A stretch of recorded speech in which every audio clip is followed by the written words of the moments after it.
Hello, everyone. I'm Larry Ridley, and this is the NFL on EA Sports.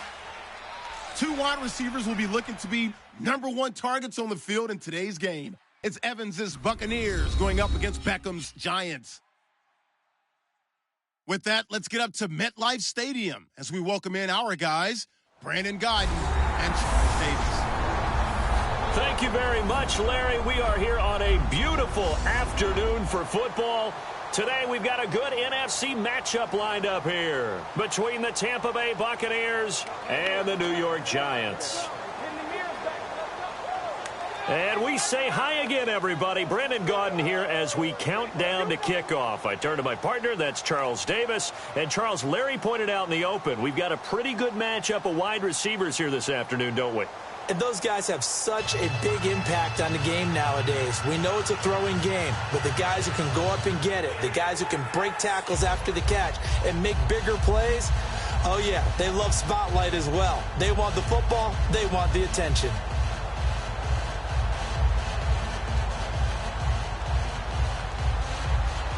Josh Brown's got us teed up and ready to roll. And we are underway from MetLife Stadium. Now it's Adam Humphries on the return. Fights off another. I think the second tackler would have learned from the first.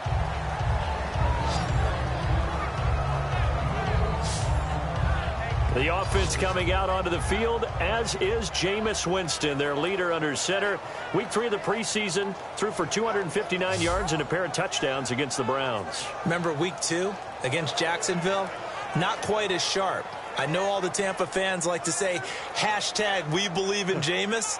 That's faith, right? That's belief without evidence. Well, what they saw in this game, right, in week 3, oh, yeah, they believe in a really big way. Oh, there's no reason not to believe in him for that one.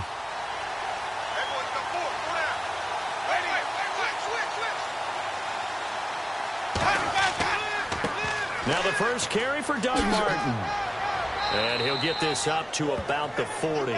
Give him 9 on the carry that time, and they're set up with a 2nd and 1. In 2015, we saw the Doug Martin that we saw as a rookie, didn't we? Absolutely. A 1,400-yard second only to Adrian Peterson last year. And he really helped a young quarterback develop by taking a lot of pressure off of him. Now he feels good coming off that 5-year deal he signed in March. Feels even better about that.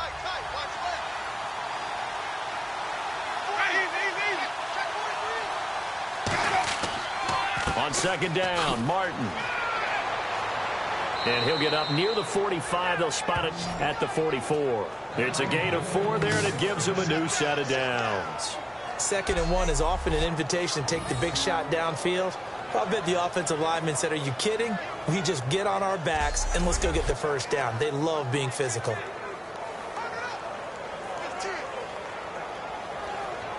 So the run gets them the first, and now they operate with a fresh set of downs.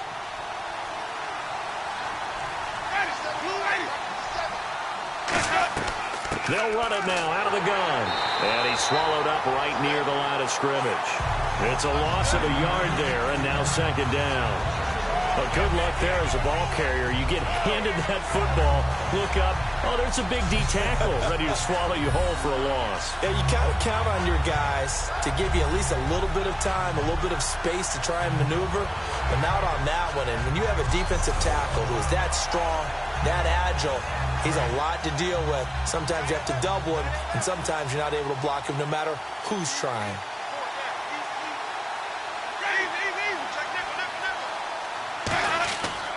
Winston gives to the tailback, Martin. And he is swallowed up right at the line of scrimmage. They'll lose a yard, and it brings up 3rd. So Olivier Vernon, nice tackle for loss. He had 18 of those last year for Miami. And he really emerged in a game against Tennessee last year. Absolutely unstoppable. Almost couldn't be blocked. The offense staring at a 3rd and 12 here.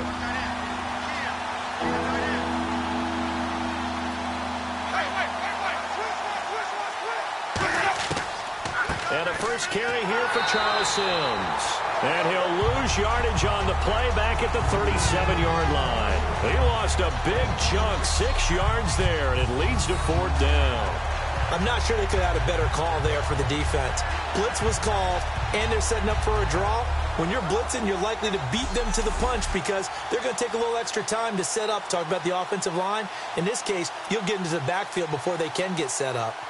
Now Brian Anger in his 5th year out of Cal on to punt it away. Back deep is Dwayne Harris here.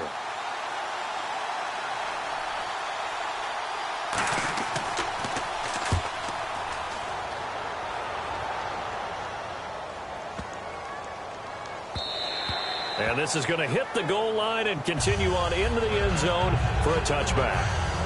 The offense trotting onto the field led by Eli Manning, and they're hoping to find their groove because, boy, the Giants in the preseason, their offense has struggled. And one big reason Ben McAdoo became the head coach, moving up from offensive coordinator, is because he had a command of the offense and they were putting points up. So now he's the head coach, and they're going through a drought. Would they go 10 straight quarters? Without a point. Without a point, and against the Jets in week 3 of the preseason, what was it, 29 plays that they ran with a first-team offense, just 61 yards, That's it. 0 points. Yeah, they've got to pick things up, and they've got to pick them up fast, but it likely won't happen until opening game because I don't think they'll get a whole lot of work in the 4th game of the preseason.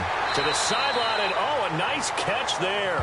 Made sure the feet were inbounds, and they were. And the quarterback, he's got some big threats at wideout. And they seem to get bigger all the time, don't they, Brandon? Every time I look out and watch a game, we're getting these bigger, more athletic, acrobatic receivers. We have some today.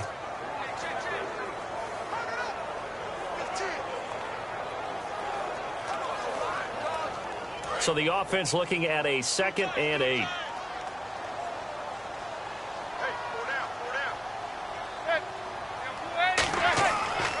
Here's the former 7th-round pick, Rashad Jennings. And he will fight his way forward to about the 23-yard line. Just a couple on the pickup there, and now it's 3rd down.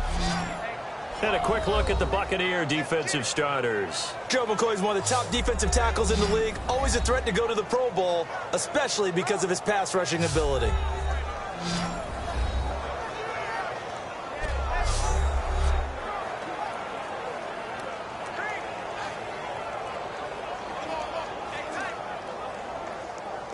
And this defense looks for one more stop here on 3rd after the run.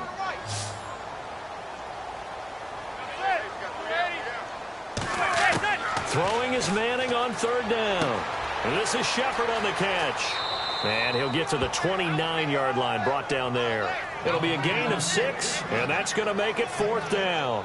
So much about offense is what you call hidden yardage. You know, you throw the ball to someone, they catch it, and then they can make a big play. You know, they create a play, run after catch. They did a really nice job there of limiting that and keeping him from a 1st down. Yeah, stopped him in his tracks.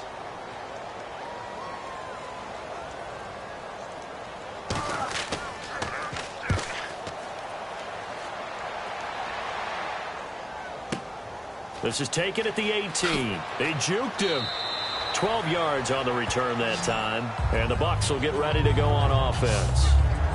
So out come the Bucs now. And last time out they had to punt the football away. Anything positive possibly to take from that? There always is when you're punting the football away. It doesn't sound like it because you're giving it up. But you've avoided a mistake. At least you didn't turn it over, You didn't turn it over. Right? You're giving your defense a chance because you're punting the ball away, and they're set to go on the field as opposed to sudden change after a turnover.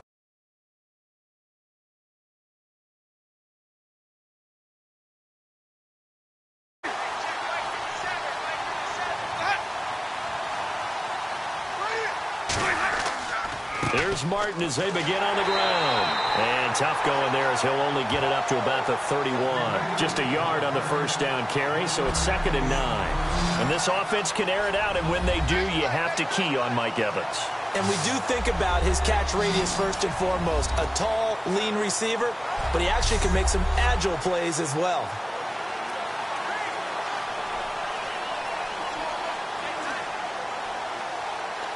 Second down following the run.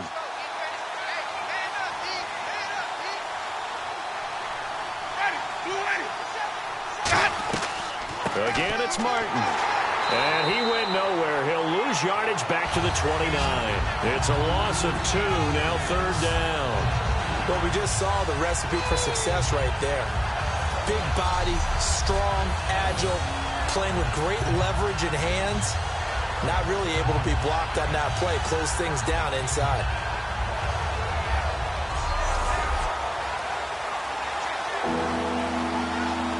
We've got a 3rd and 11.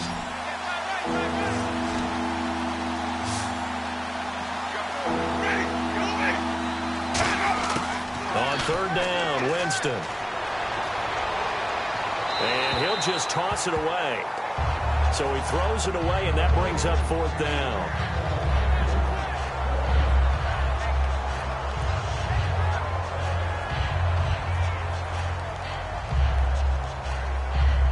Here's Brian Anger now. On for his 2nd punt. He'd take a repeat of his 1st.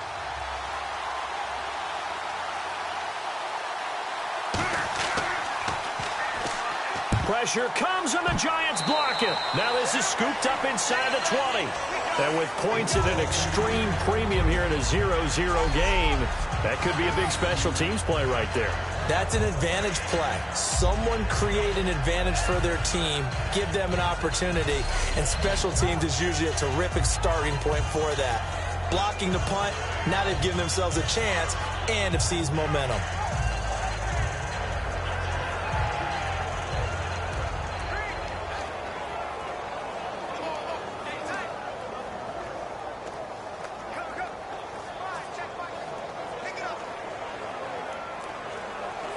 And a great spot to start this drive from here.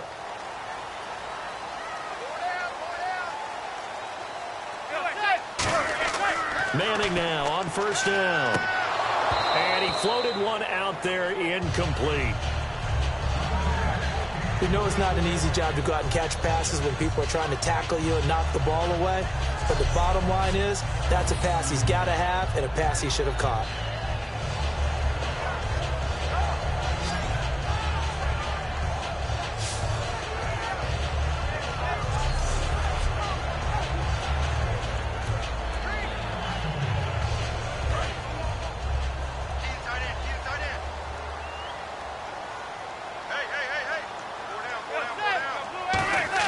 Manning will try again on 2nd down. Throwing over the middle, and it's incomplete. Larry Donnell, the one he was trying to get it to. And it'll be 3rd and 10.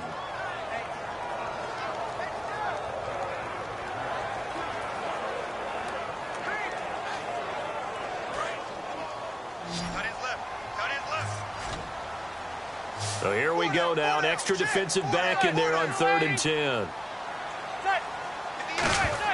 From the gun on 3rd down, Manning. And that will be incomplete as well.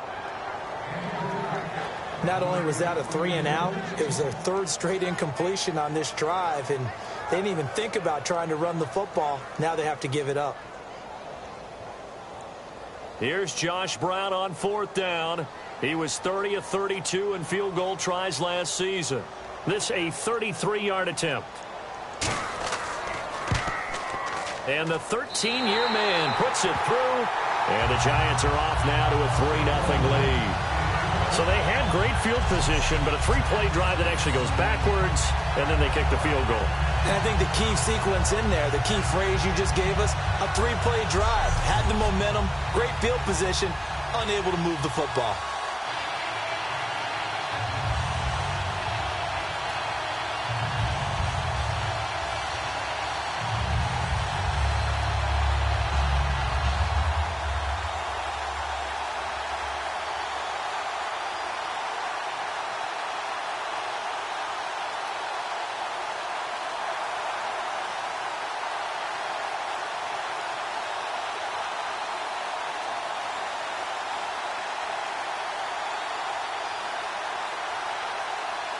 Now Brown, after the made field goal, gets set for the kickoff. This will be fielded at the 8. And he'll take this one near the 25, call it the 26-yard line. The Giants defense now ready as they trot back out onto the field. They're just looking to duplicate what they did last time, force the 3-and-out, and that led to a field goal. The only thing better, really, is creating a turnover. 3 and out, get off the field, feel good about yourself, turn the ball over to your offense, and they put the ball through the post with a field goal. They're probably pretty well rested after that 3 and out, too. One would think. That's how you get it done. Create the 3 and outs, get to the bench, get your rest, and hope your offense can control the game.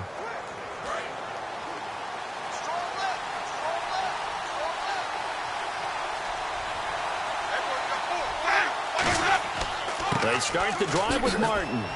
And he powers his way up past the 30.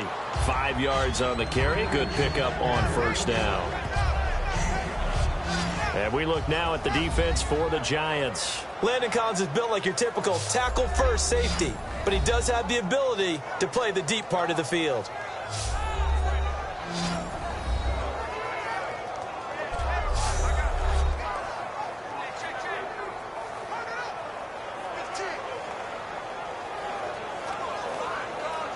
Five yards left for the offense. It's second down.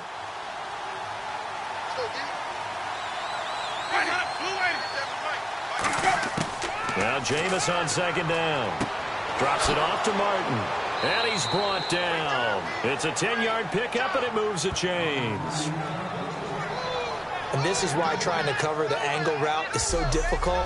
Anyone playing the linebacker position, when they see a running back out of the backfield widen because he heads towards the flat first, oftentimes you widen too much and overcommit. He cuts up inside, and that's what we saw there. A nice pickup for a first down. Offense comes to the line now, 1st and 10.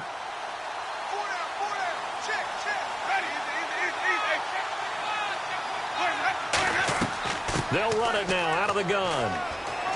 And he will be brought down at about the 43 that time. Give him a couple on the carry there. 2nd and 8. Tough day. Tough sledding right there. And it's been that way the entire game. Not a whole lot of room to ramble for him. Yeah, you're right. It's been that way all afternoon. Didn't get a whole lot better there.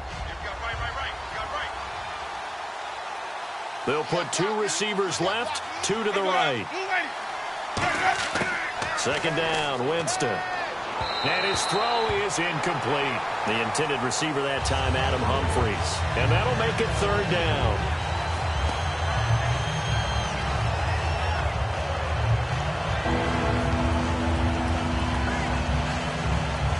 Third down at 8 now.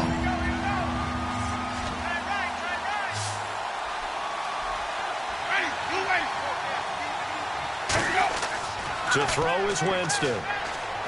He's going to look deep down the field. And he knocks the ball away, and it falls incomplete. Mike Evans, the one he was looking for. And it'll be 4th down. And another deflection there for Rodgers-Cromartie, Charles. He is so long in the parlance of the game today, has such length. He doesn't have to be in perfect position all the time, but he can stretch out an arm and help flick a pass away. And he's done that multiple times in this game. Here's Brian Anger now. Remember, though, he did have one blocked earlier.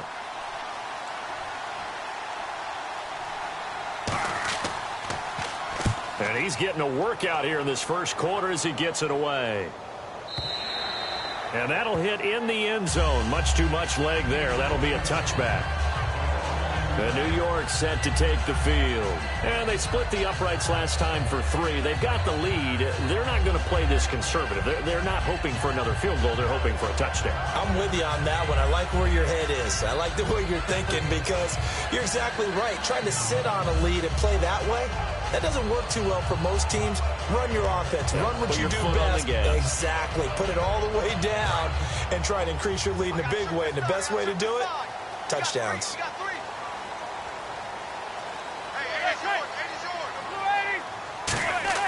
Throwing on first down is Manning. You can't bring him down. The weight room does work. And seeing no options, he just tosses this one away incomplete. Now that'll bring up 2nd down. I hope I don't sound too rah-rah on that one, but that's the exact right throw.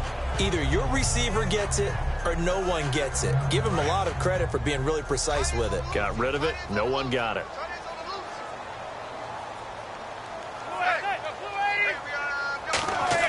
Back to the air on 2nd down. It's Manning. And unable to connect on the long pass. It falls down incomplete.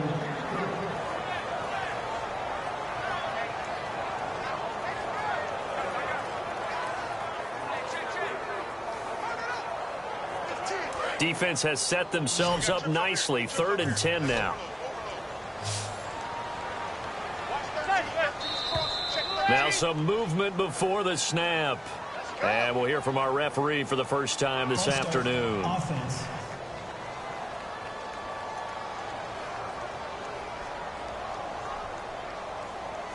Still 3rd down.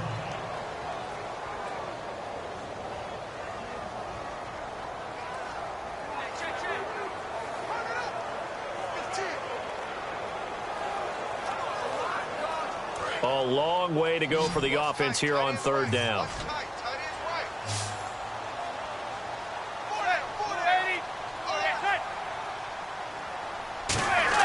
On 3rd and long, it's Manning. He's got time. And incomplete. He had nowhere to throw, so he just tossed it away. But that brings up 4th. 3rd down is a down. Both sides know they absolutely have to win. And the name of the game for the defense is pressure on the quarterback. But pressure on the quarterback with contact, that's how you end up winning it. Here's Brad Wing now, standing just about on his own goal line.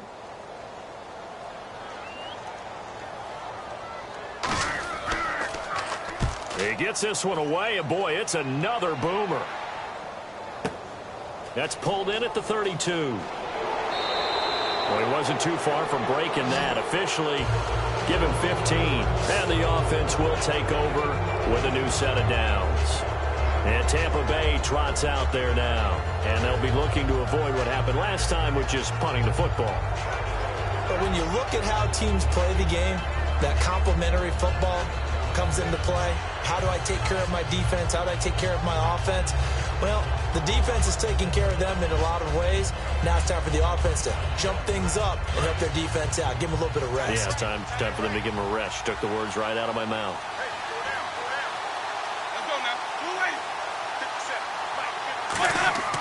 On 1st and 10, Winston.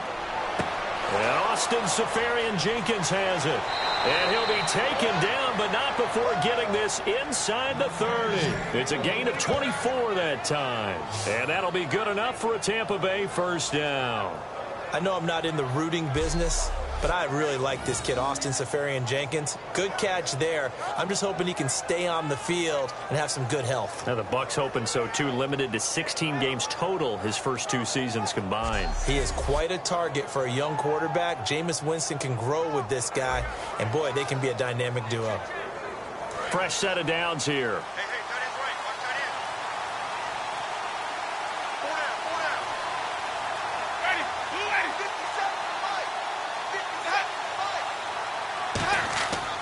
Winston with a give to Martin. Down right around the 25. It's a pickup of 4, and it'll bring up 2nd down. Not a run that you're going to write home about, but still a good 1st down run. That's what an offense calls staying on schedule. 3 to 4 yards on 1st down. You're set up very well for the rest of the drive.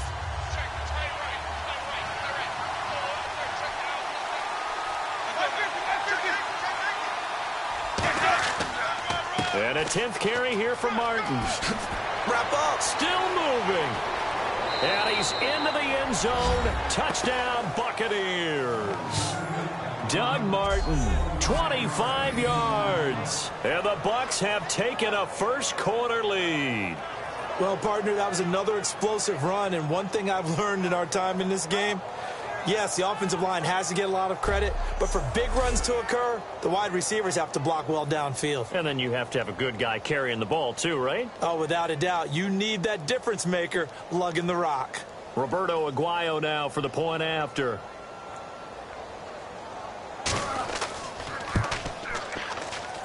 He's got it. They'll see that opening drive field goal and raise it a touchdown, and that makes it 7-3.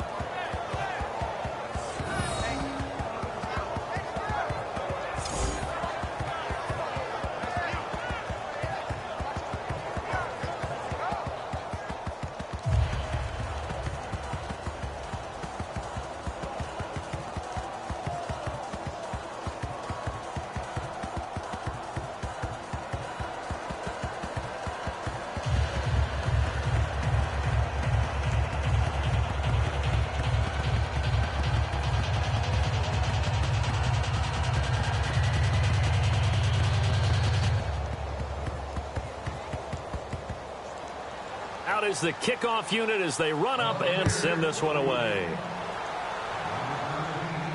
This fielded a few yards into the end zone. And the decision to bring it out, a good one, as he's up a yard or two shy of the 30. And New York set to take the field. And they're coming off a 3-and-out, my friend. I think they've got to look at that play sheet and go to a spot that they haven't gone before. Time to shake things up a little bit to try and get this offense moving. Okay, so how do you do that? How do you shake things up? You look at what you called before, realize it hasn't worked so well, and maybe try and find one of those special plays from one of your better players, and maybe try and hit something big and get things going in the excitement area.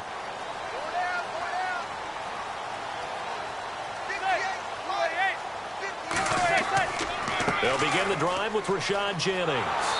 Looking to find a lane, but he can't. Reined in at the line of scrimmage. No gain on the play. It'll be second down. So nothing there, but maybe you blame that on the blocking. Yeah, at some point, you've got to win at the point of attack. And on that play, that was all the defense. They made it happen.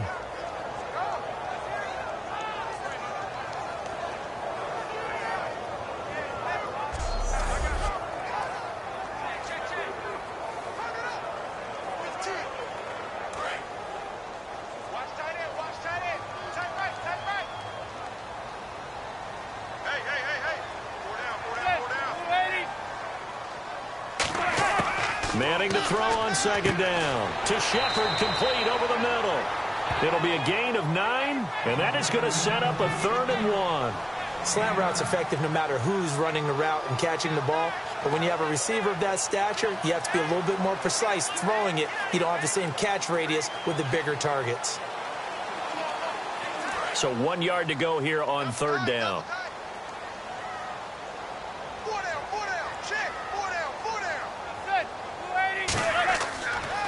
This is Jennings.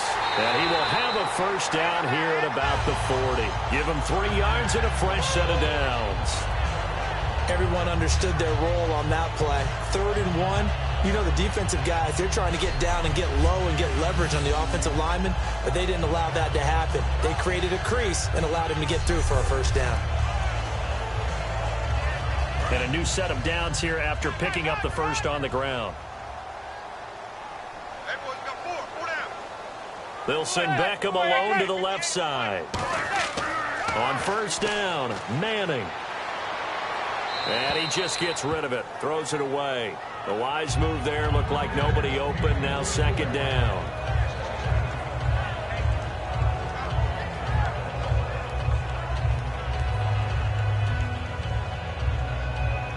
Offense still needing 10 yards, second down. They come up in an offset eye. Manning will try again on second down. Deep drop. All kinds of time. And his throw is going to be incomplete. Pretty nice coverage there, but a missed opportunity for an interception. Let's face it, a lot of these defenders, they've got it all. Speed, athleticism, hands, a little bit questionable.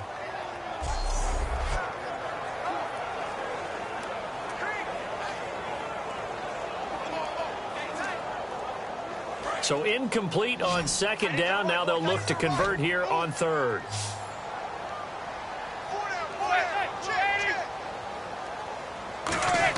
Throwing is Manning on 3rd down. Surveying the field. A hit as he throws there, incomplete. He was looking for Odell Beckham that time. And that's going to bring up a 4th down. Putting pressure on the guy throwing the football is always good. But when you can couple that with contact on him that leads to an incompletion, as we just saw there, that's winning football. Here's Brad Wing now as he's on to punt for New York.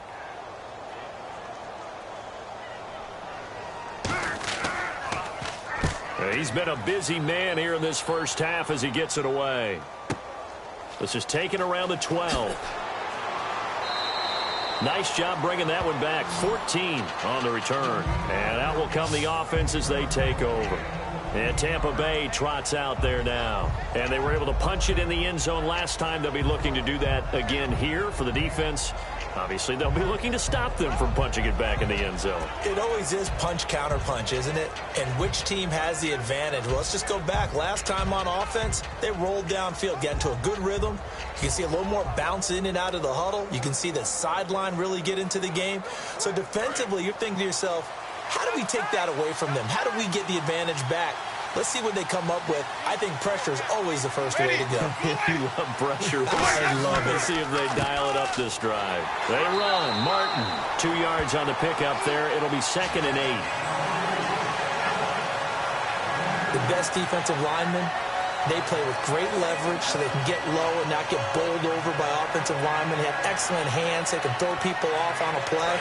We just saw a great example of a really good run stop by a guy playing the defensive tackle position.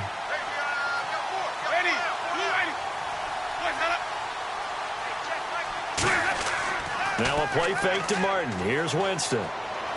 Left side complete. Safarian Jenkins. They'll get nothing out of that one, and it's going to lead to a 3rd down. And that's when it's fun to play defense. When you're able to diagnose a play right from the beginning, get all your guys to the football, and spill the play, that's when you have a lot of fun playing on that side of the ball.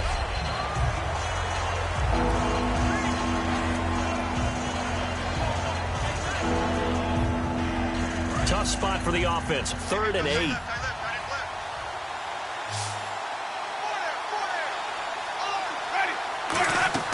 The play fake to Sims. Now Winston. And there's a flag on the play. Look at the time. It's incomplete. Took a shot, couldn't connect.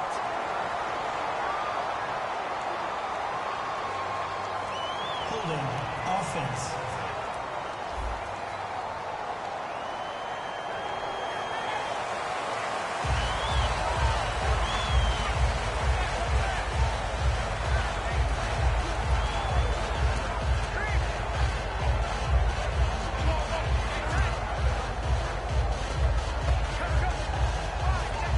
Here's Brian Anger now as he's on to punt for Tampa Bay.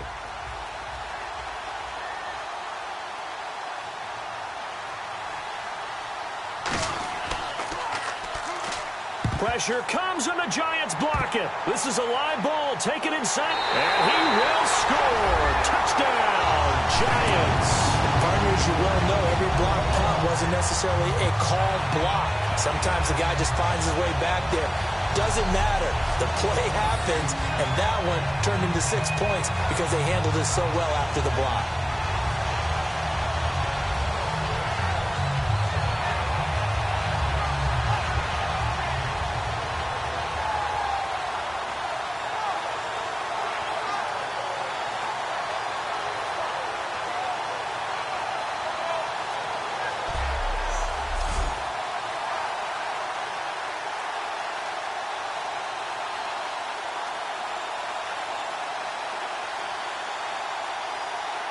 Josh Brown now for the point after.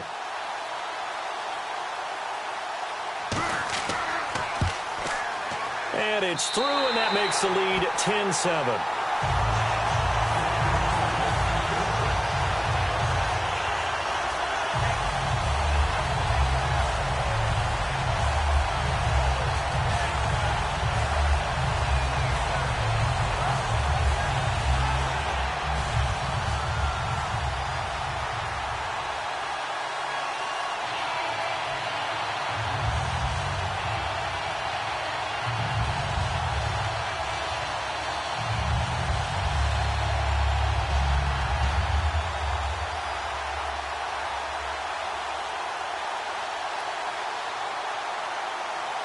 So after the punt return touchdown, let's see what their opponents can do with this kickoff.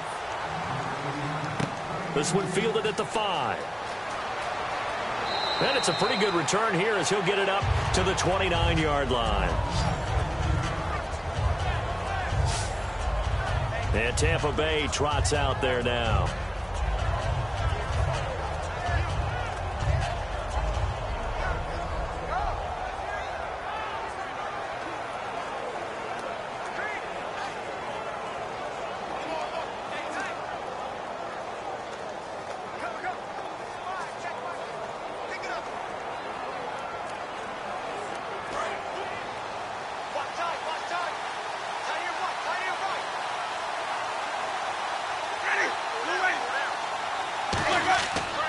First down, here's the run with Martin. And he's going to lose yards. They take him down at the 26. A loss of a full 3 yards, and now it's second down. To me, that's a superior play by the backer because he was allowed to, I think, run free on it and make that play. His defensive linemen, they covered things down for him because offensive guys, the linemen, what they're trying to do, as you know, is block the guy at the point of attack and then climb to the next level and get the linebacker. When you're not allowed to climb, you got a free hitter, and that's what we saw there, and a really nice play resulted for them. Now Jameis on second down, and that's incomplete. He was trying to get it to Doug Martin, and it'll be a third and about 13.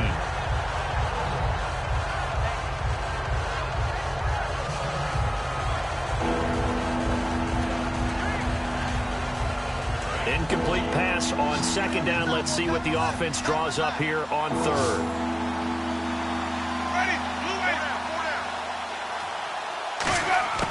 Third and long for Winston. A dump off to Sims.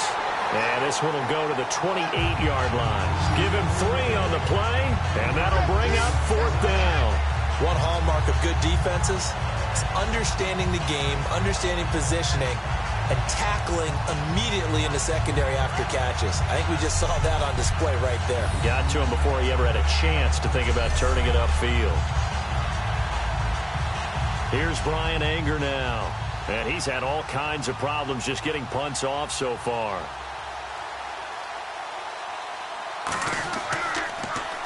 And he deserves a bronze leg as he gets this one away. And that'll hit at the 5 and go into the end zone for a touchback. And the Giants ready to come out now. They've got the lead. Last time had to punt it, though. What's the key to this drive? I think it's leverage. Big guys up front. You know the motivational speech on the sideline is, guys, give us an opportunity. Protect the passer, create space for our runners, and let's go ahead and get these guys. Low man wins. Let's go do it on this drive. We'll watch that leverage on this drive.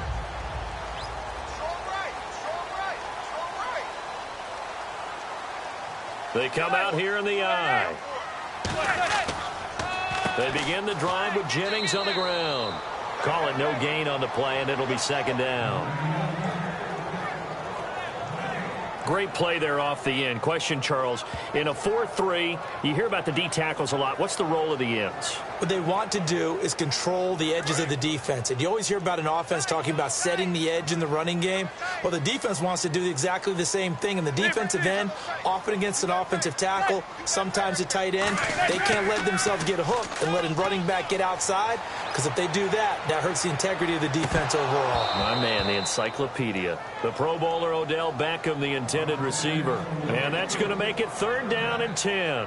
Well, they went for the big play there, but that drop could really hurt their momentum. Third down here for the offense after the incomplete pass.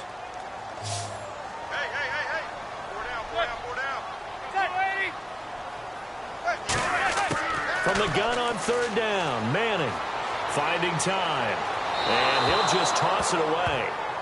So he throws it away, and that brings up fourth down.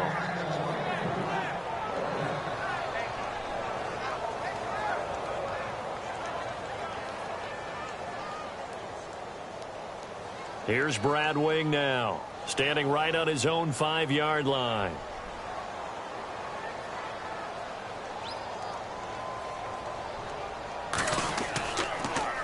His first punt, 48 yards. This one looks equally as good. Pulled in at the 24. A good return there, 17 yards. And possession will switch hands, first and 10. Here comes the Tampa Bay offense now heading back out onto the field.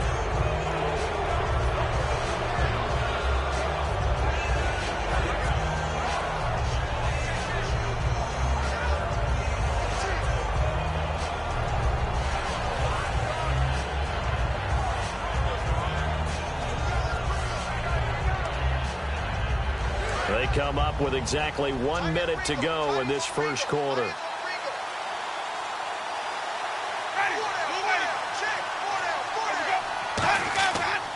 And off comes to Martin. And nothing doing. He's immediately taken down at the line of scrimmage. Credit him with a 1-yard gain there to make it 2nd and 9. A 1-yard gain can look like a disaster. It all depends on how the game is going. Is it a series of 1-yard gains running the ball? If that's the case, you might have to start thinking about throwing it a little bit more. But if it's just the occasional 1-yard run, hey, congratulations to the defense. They won that one. Come back and get them the next time.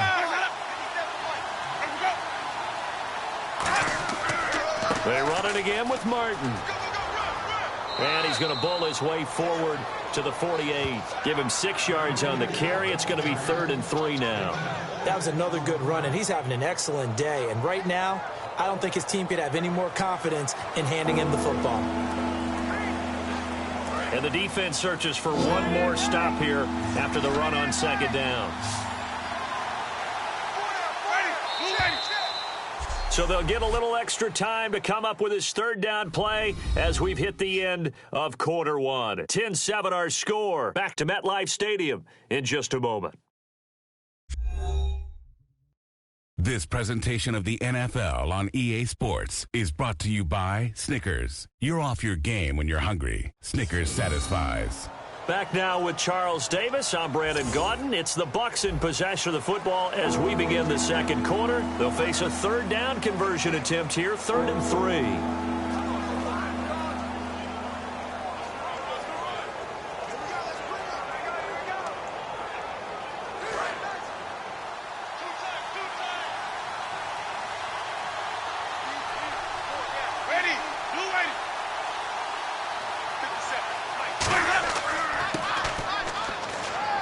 And he's got the 1st down before being taken down at the 46. They get 6 on the pickup there as the drive will continue. And that looked like some pretty easy yardage there right up the gut. And he's a guy that has some height to him. So when you don't have to drop a shoulder or create or get through contact or trash, makes it a lot easier to stay upright, see the field, and make a run as we just saw there. So it'll be 1st down here after the run. They run the counter with Martin. And running room scarce here. He's going to be stopped in his tracks at the line of scrimmage. Officially no gain on the play, and it's 2nd down.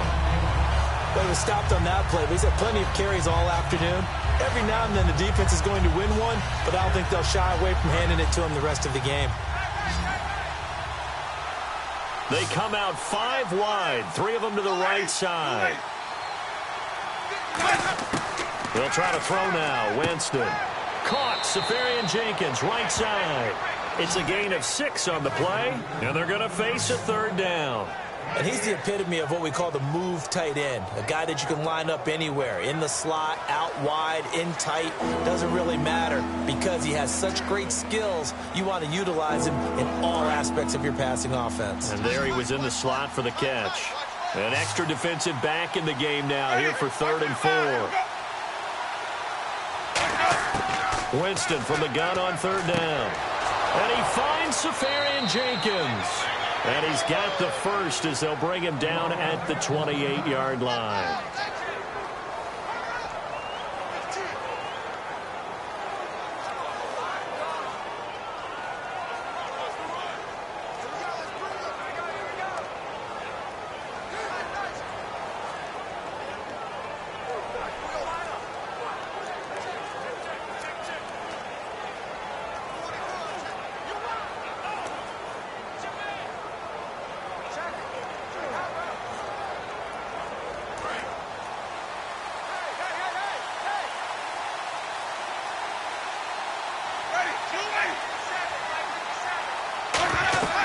Back to the ground, Martin.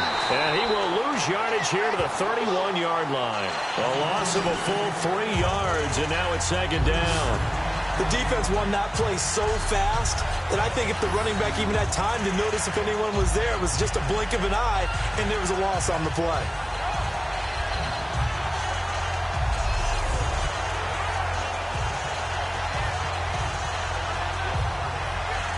Second down, offense behind the sticks here. 2nd and 13. One receiver to the left is Evans. 2nd down, Winston. And Brake has it over the middle. And taking it to the 15-yard line before he's brought down. It's a pickup of 16 there, and it'll lead to a new set of downs. And there's a completion to the tight end. And look at the size of these players nowadays. At that spot, 6'4", 6'5", and up. A lot of guys used to be basketball players, somehow came back to football. And that's really good for the game of football. You're getting better athleticism, great hand-eye coordination, guys who know how to control their bodies when they run their routes.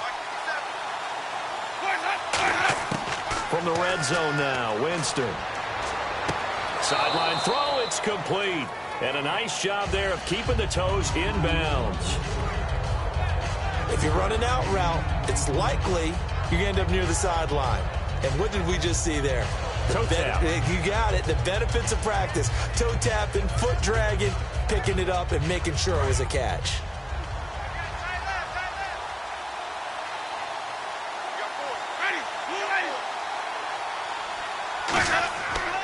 Another tote for the workhorse, Martin.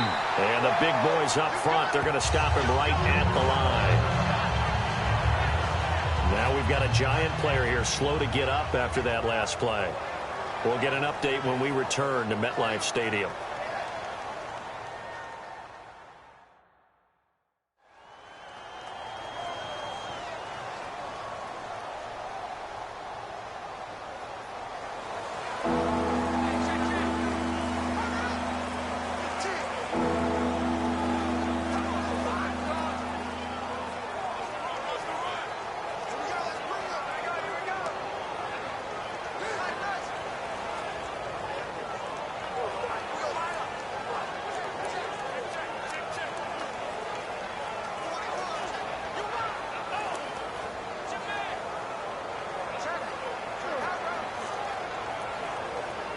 Just play after play after play on this long drive for the offense. They brought in an extra defensive back here, so probably not expecting a run on 3rd and 3. A good call. Jameis to throw it. Well, this is caught by Jackson. He didn't get the touchdown, but he did get the first down as he's tackled at the 1. And that's understanding where the markers are, because it's not just running to them. Because on the catch, you could actually be pushed back before the first down. It's getting past it and allowing that opportunity to drift back towards the first down line and still having picked it up. Really well run.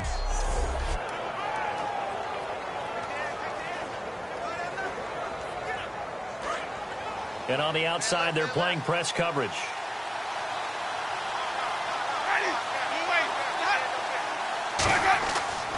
They'll run for it with Martin.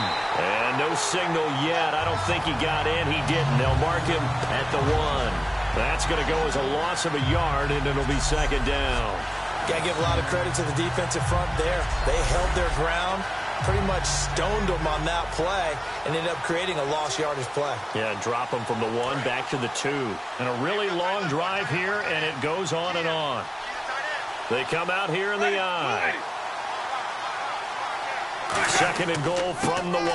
They try again with Martin. And he's in. Touchdown, Buccaneers. Doug Martin with his 2nd touchdown here in this first half. And the Buccaneers have once again taken the lead.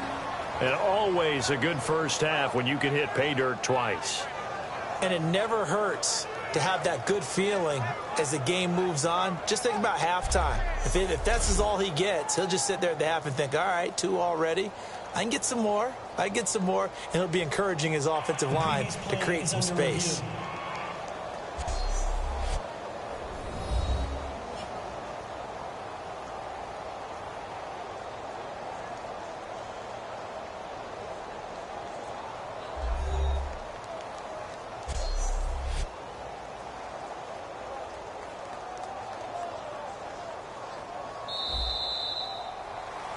After review of the play, the ruling on the field is reversed.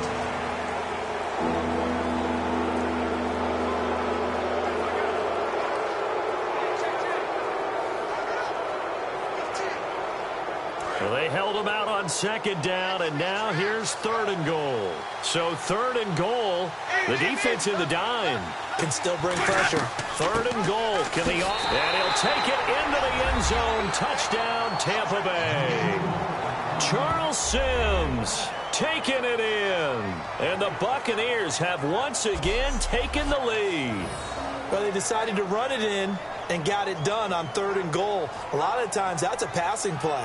And the kicker just has to come out for the PAT. He can breathe a sigh of relief as well, right? Although I don't know if he's really breathing a sigh of relief. I think he likes to put 3 points on his ledger. The point after now for Aguayo.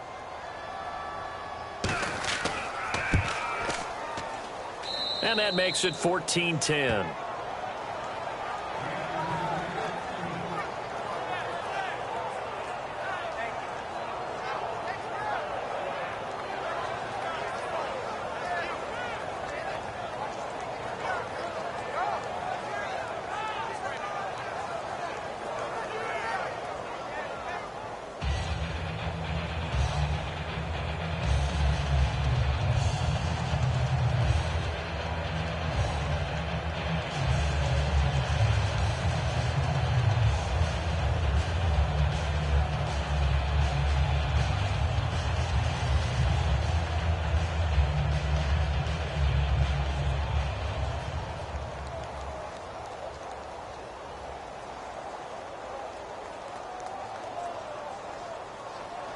The kickoff unit is out on the field, and they will send this one away. The return man here, Dwayne Harris. Oh, nice spin. Oh, that brought back bad memories. And he'll bring it a few past the 20 to the 23-yard line. And New York set to take the field. And a tight game after punting last time. See if they can get something going on this drive. As they head to the field now, with the game this close, you've got to feel there's a sense of urgency for them going on offense right now. But they have to do it without letting panic creep in and affect their play.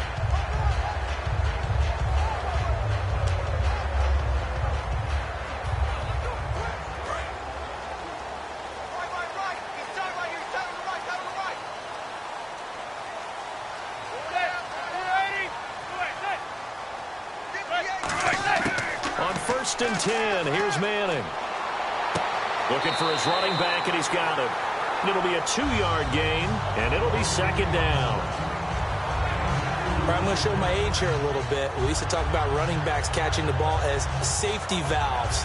Nowadays, they're a big part of the passing offense. Quit acting like you're so old. You're only 65.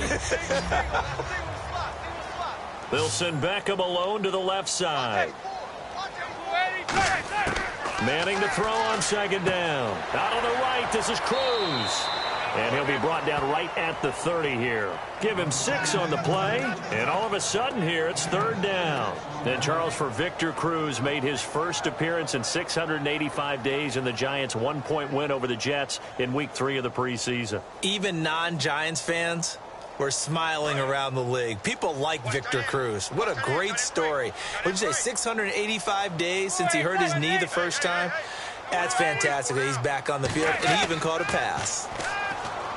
Now Manning. And Jennings has it.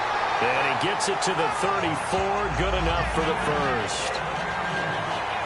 I feel like Eli Manning has just gone from downfield bomber to a guy who can complete everything. He can hit him underneath now, can't Yeah, we just saw that there with that pass completion. The maturity of a veteran taking what the defense will give him.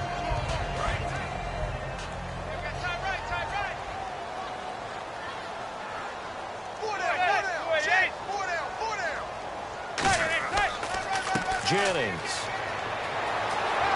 And oh, he sheds a tackle. Now he's got some space. A good pickup there at 22. That's why defense coordinators always preach 11 guys to the ball. Because sometimes you have a missed tackle, but if you have a swarm of guys around, less room for them to roam even after the first missed tackle. In this case, tackle was missed, plenty of open field to get after that.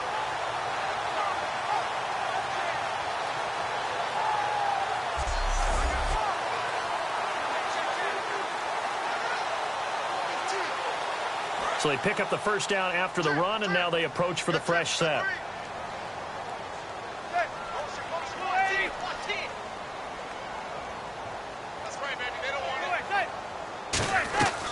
Now a first carry here for Shane Vereen. And he is going to lose yardage here. That's going to go as a loss of 2, and it'll be second down. Well, that run wasn't very successful. They did have a big one on the previous play. So you get the sense that the offense is probing around, trying to find the ones that are going to work. And when they find them, they'll keep coming back to them.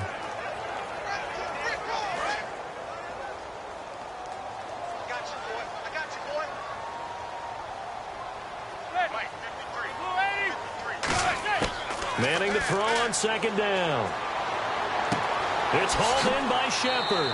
And this time he's able to take it down to the 42. Call it a 3-yard gain, and that'll lead here to a third down. He decided to run a hitch route. It really helps to have a guy who can turn it loose. And, boy, he rifled one in there on that one. Not much run after catch, but it worked really well.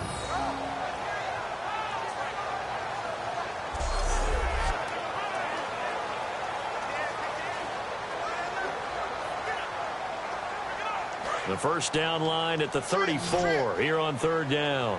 And defensively, it's a nickel formation here on third down and 9. Throwing is Manning on third down. He finds Beckham complete. And he's brought down after a good gain. A pickup of 24 on the third down conversion. So Manning to Beckham in this defense, they better hone in on that connection. It's almost like an electrical charge for him, isn't it? When he catches the first one, I'm talking about OBJ, he just goes to the huddle and says more. And really, he's just one of those guys that once he gets going, look out. So after that big play, let's see if they can catch their defense maybe on their heels.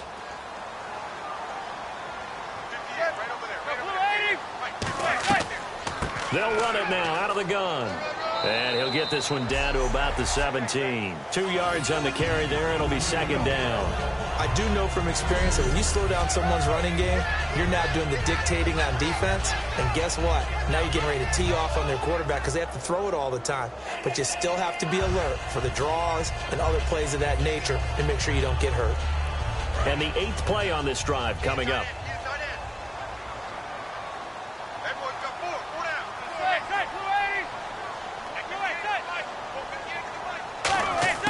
Now Manning throwing on second down. Caught right side, Davis. And they'll bring him down at the 13-yard line. 4 yards on the pickup, and that's going to bring up a third down. What terrifies defenses when they see slant routes thrown is that the receiver is on the move, and oftentimes he catches it and gets upfield. That's a really nice job rallying to him and stopping him for a minimal gain. This will be play number 9 of the drive here as they need 4 yards on third down. And the Bucs with an extra defender in the secondary now on third down. From the gun on third down, Manning. That's going to be caught at the 10-yard line. The 6 yards on the pickup, and it leaves them with a first and goal. Well, they've had a great, impressive drive going here, and that pickup ensures the drive continues. And not only do you continue the drive, which is demoralizing for the guys on the defense side of the ball right now, but you make your own defense happy. They're able to get a little more rest over on the sidelines while this one continues downfield.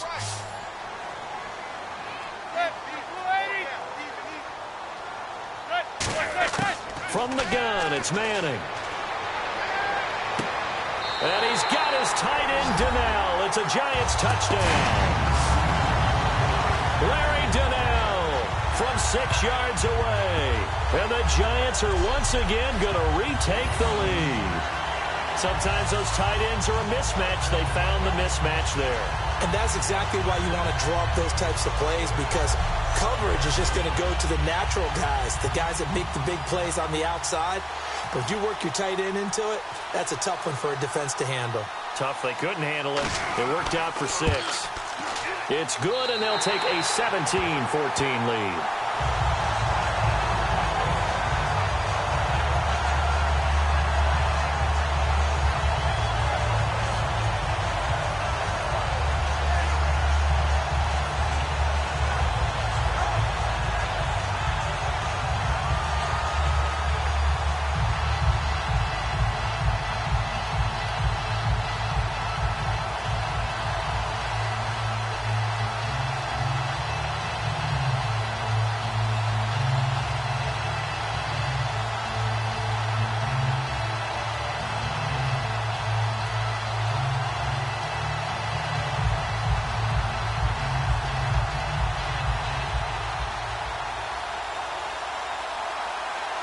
Brown now to kick it away after the touchdown.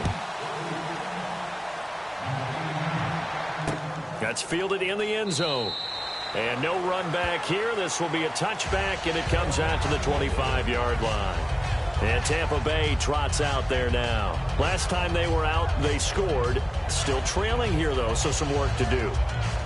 But it's okay in terms of mindset. Because they scored the last time, they're not quite as worried about being down on the scoreboard because now their confidence is a little bit higher. They feel like they've got something going, and they feel like they can attack again and put more points on the board. Are you scoreboard watching if you're the offense, or are you just focused on this drive?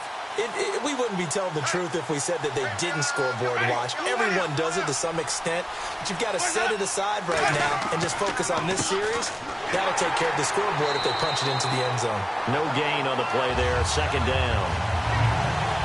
Big boys down there in the trenches, and a nice play to stop them cold. Nothing there. Yeah, when you talk about big boys, you're talking about those defensive tackles, those nose tackles. They're not just big, they're immense. And what a big-time play there. Looks like the defense in press coverage here. They'll put two receivers left, two to the right. Now Jameis on second down. They set up the screen to Martin. Oh, he's got some breathing room. There goes Doug Martin. And he is down deep into Giant territory. A huge play there on the screen pass. 55 yards. What really hurts defenses on screen passes is that they eat up one of their levels right away. Because you know, most defense, there's three levels. D-line, linebacker, secondary. But on a screen pass, you're inviting the defensive line to get past them, and then you throw the ball over their heads, and now there's just two levels left to try and stop big guys out in front of a guy running with the football. And the offense lining up 1st and 10.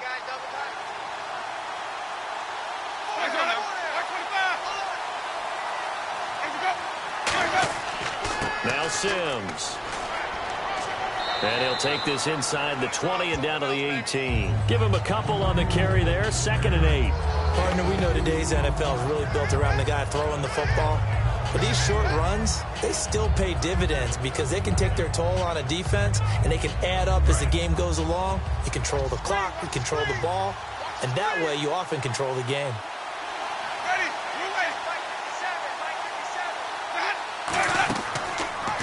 Here's the option going right. And he is going to lose yardage here. It'll be a loss of a yard, and just like that, it's 3rd down.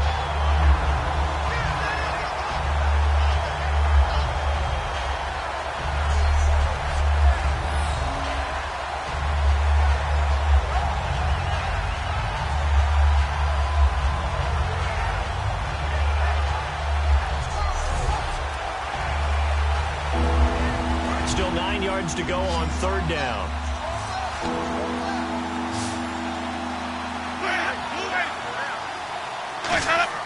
On 3rd down, Winston.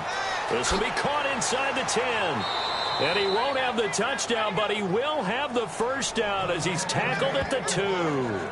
In recent years, the slot receivers really gained stature in the NFL because they can do so many things.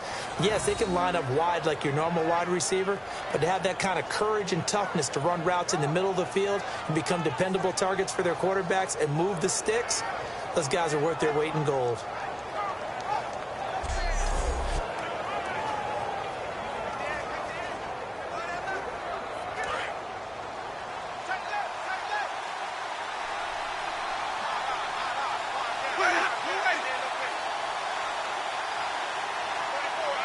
First and goal here from the 2. Here's Sims on the run. Diving for the end zone, and the ball's knocked out. Wow, that ball gets knocked free, but a teammate comes along and scoops it up. It's almost like baseball. Guys at bat, people are on base in scoring position. One guy doesn't get him home. The next guy comes through and picks him up. And avoids the turnover.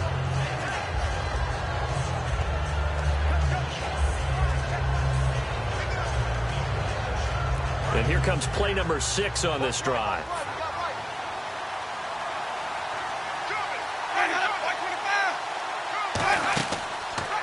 They'll run the option left. And he's in. Touchdown, Buccaneers. Jameis Winston taking it in. And the Buccaneers have once again taken the lead. And we know that Winston can use those legs, Charles. 6 rushing touchdowns last year as a rookie, second only among quarterbacks to Newton. I think people have a belief that Jameis Winston is one of the more athletic quarterbacks in the league. I'm not sure that's totally true. But he knows how to run the football. He can make people miss. He also uses his size to run over people when necessary. A very intelligent runner who knows how to find the end zone in key situations. It's up and good to make it 21-17.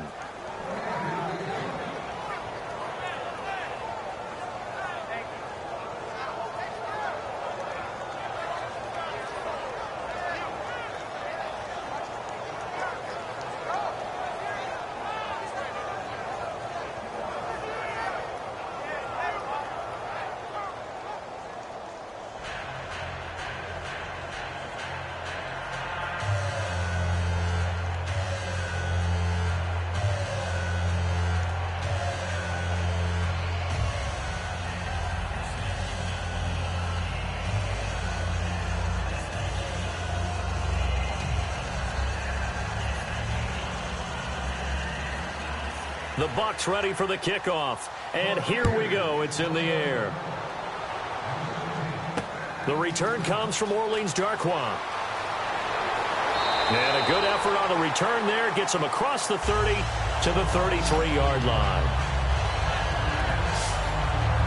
And now out come the Giants. Good drive last time. Really effective passing the football. Do you maybe mix it up, now go to the ground game and surprise the defense a little bit? I would anticipate the defense making some changes, but I wouldn't necessarily just absolutely go in the opposite direction. They're doing so well throwing the ball. Yeah, why I wouldn't change it up until they showed me a reason to do so. Looking to jam the receivers at the line here. Press coverage look defensively.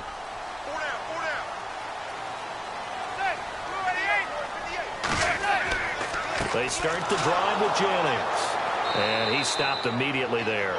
It's a loss of a yard there, and now second down. Brandon, that play ended so fast, it's almost as if the quarterback handed it to the runner, and the tackler was there right away for a loss of yardage.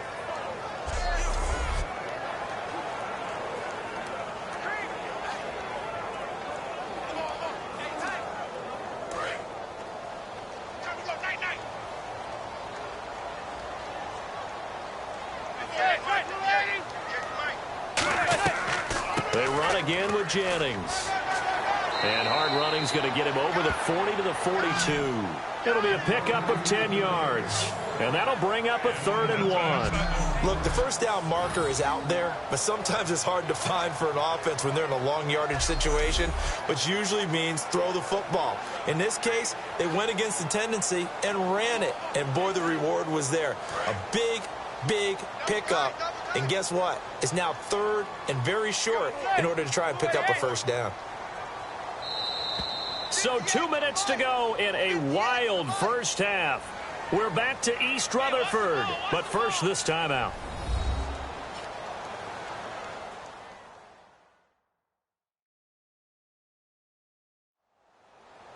A reminder coming up here at halftime. We'll ship you off to Orlando. Larry Ridley will have first half highlights and analysis. LR, plenty to show in this one. Going to be a busy man at intermission.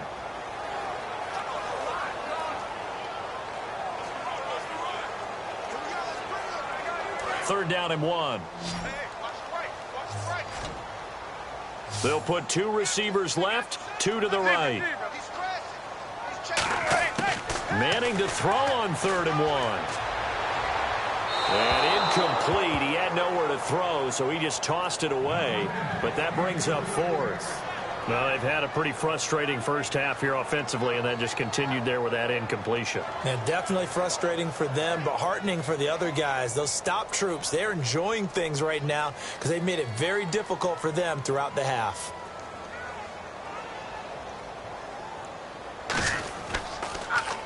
He steps into this one, and this is a rocket. And that is much too long. That's into the end zone for a touchback. Now the Buccaneers offensive unit back out on the field. And they will simply, Charles, be looking to duplicate what they did last drive when they were able to push it in for 6. And they hope it'll be that easy, right? To be able to take exactly what happened before, replicate it. They may have to make a few additional changes along the way because I'm sure the defense will make some adjustments, but they've got to have great confidence having scored the last time out.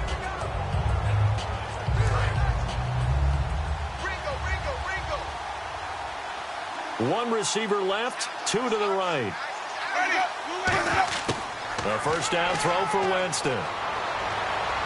And he'll toss this one incomplete. Seeing no options, he throws it away. Well, we got a little lull here in the action. Week 3 of the preseason. I know you and I were talking about the Cincinnati-Jacksonville game. What'd you take away from that? Well, let's look at Cincinnati first. They went on the road, and all we've talked about the offseason was how they blew the Pittsburgh playoff game, and would there be a residual effect on this team?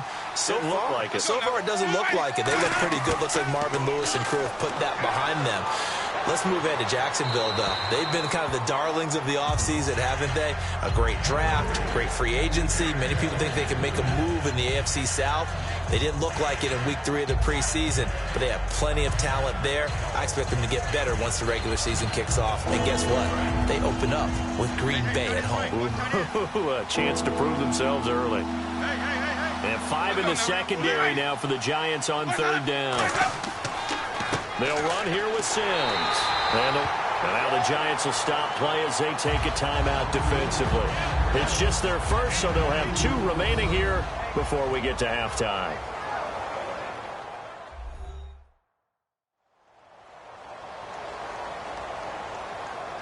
The defense, they got a little bit of a breather.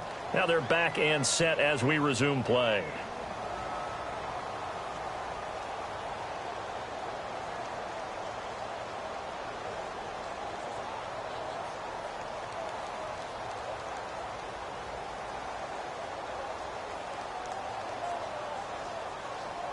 Here's Brian Anger now as he's on to punt for Tampa Bay.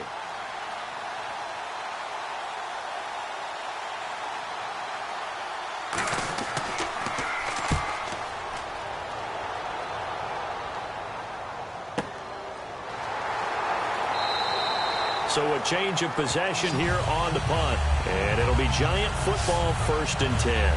The New York set to take the field.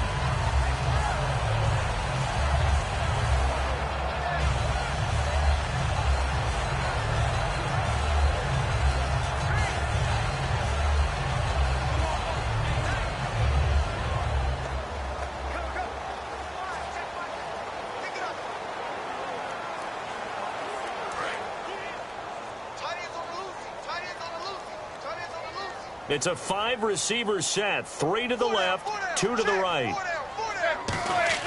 Throwing on 1st down is Manning. Out on the right, this is Cruz.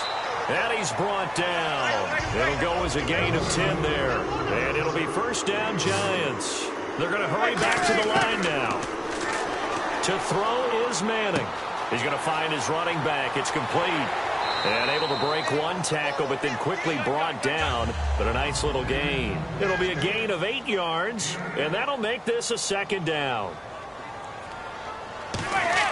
On 2nd down, here's Manning. Drops it off in the flat to Jennings. A nice pick up there, 10 yards, and it'll move the sticks. All right, say it with me now. A lot of different words we come up with. Maybe we go back and forth after that play, getting his toes tapped down to make that catch. Crafty. Yep. Wiley. Oh, definitely. All the veteran names. You name it. Has every move in the book and continued to get better throughout his career so he can make that type of a catch.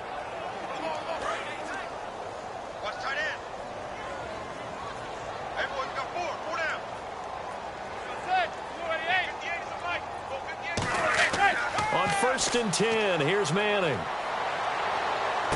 That is caught right at the 10-yard line. Give him 30 yards there. Now whistles come in. We're going to get a timeout here by the offense. So that means they're down to 1 remaining here as we head toward halftime. So the offensive unit called the TO, and now we are ready to resume play.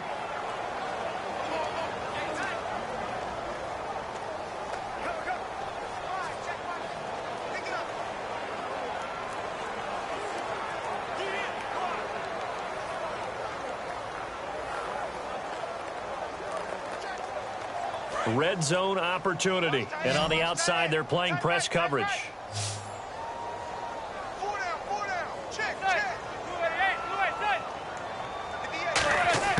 Again, it's Manning.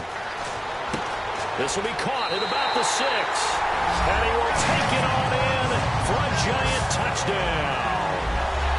Dwayne Harris, a 7-yard touchdown grab. And the Giants are once again going to retake the lead. And while that touchdown does not give them an insurmountable lead, it's still a lead, and that always feels good to a team. They'd love to take that into the lockers, but a little time left on that clock, so some work to do. I like that. I like how you're guarding against a letdown there. Marty looking forward. Coaching them up from right up here in the booth. Now Brown to add on the extra point.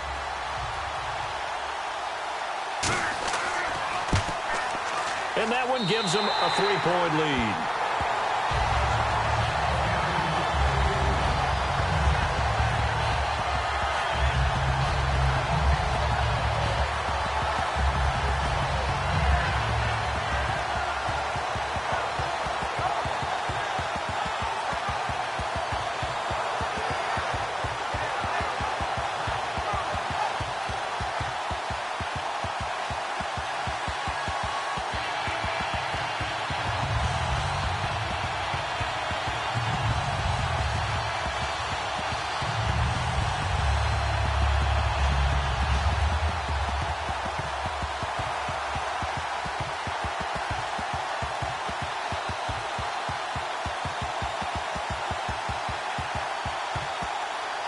Brown now to kick it away after the touchdown. That'll be taken in the end zone. And no run back here. This will be a touchback, and it comes out to the 25-yard line. And Tampa Bay trots out there now. And what do you think goes on here in this situation? If you got the football, you're trailing, you're back in your own territory with just a little time. Do you try something? You're thinking about jump-starting your team, right? You just mentioned it. They're down. They're trying to get back into the game. But you've got to figure if something goes wrong, you may have put yourself in a spot where you may not be able to come back in the second half. Managing risk, this is a big decision here.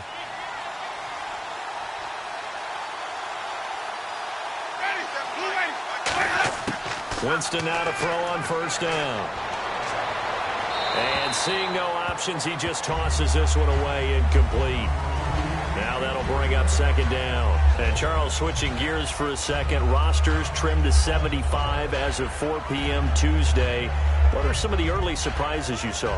Well, how about Paul Kruger, the outside linebacker in Cleveland? I thought he would adapt really well to their new system. He's gone. Ruben Randall, a wide receiver we thought had big value. He's gone from Philadelphia. And how about our guy, Terrence Knighton? The big fella, gone from New England. What did he put out on social media on the way out? He said, it's been real New England.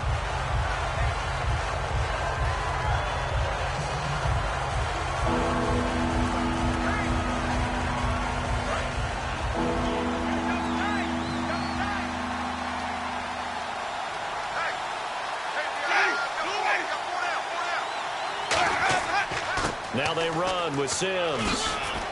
Penalty marker is down here.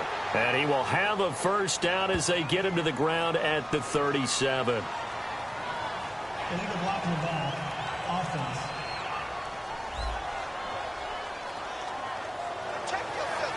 Still third down.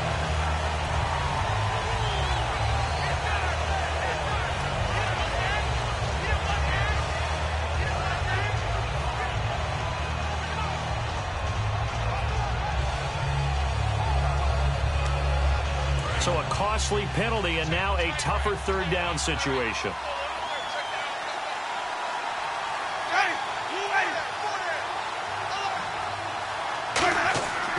Sims. And he was able to shed the tackle, but the reserves come in for the stop. 2 yards on the pickup there. It's fourth down.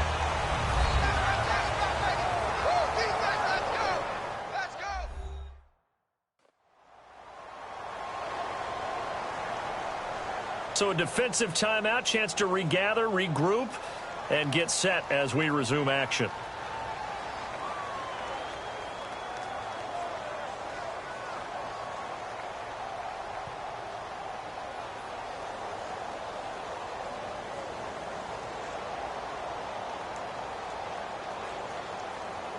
Here's Brian Anger now as he's on to punt for Tampa Bay.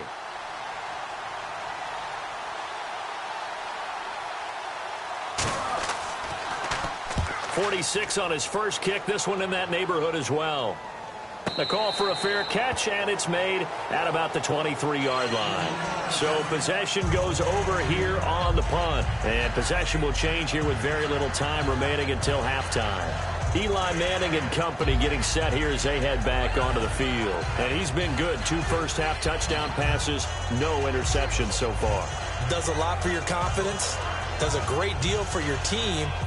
Gives them a lead, and they're feeling really good about how they're playing. I think he expects to throw at least another one. I was going to say, now he wants the first-half hat trick, doesn't he? Oh, without a doubt. Go ahead and fling him on the field, folks. He wants that type of celebration. Here's Jennings. Oh, a little 360. Oh, up and over.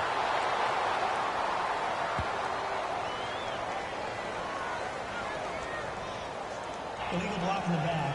Offense.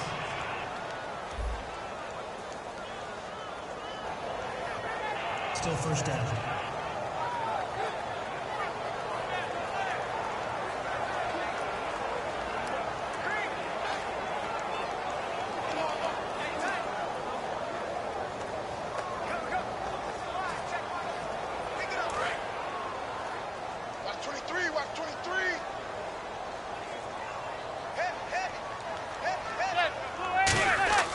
Now a play fake here on first down.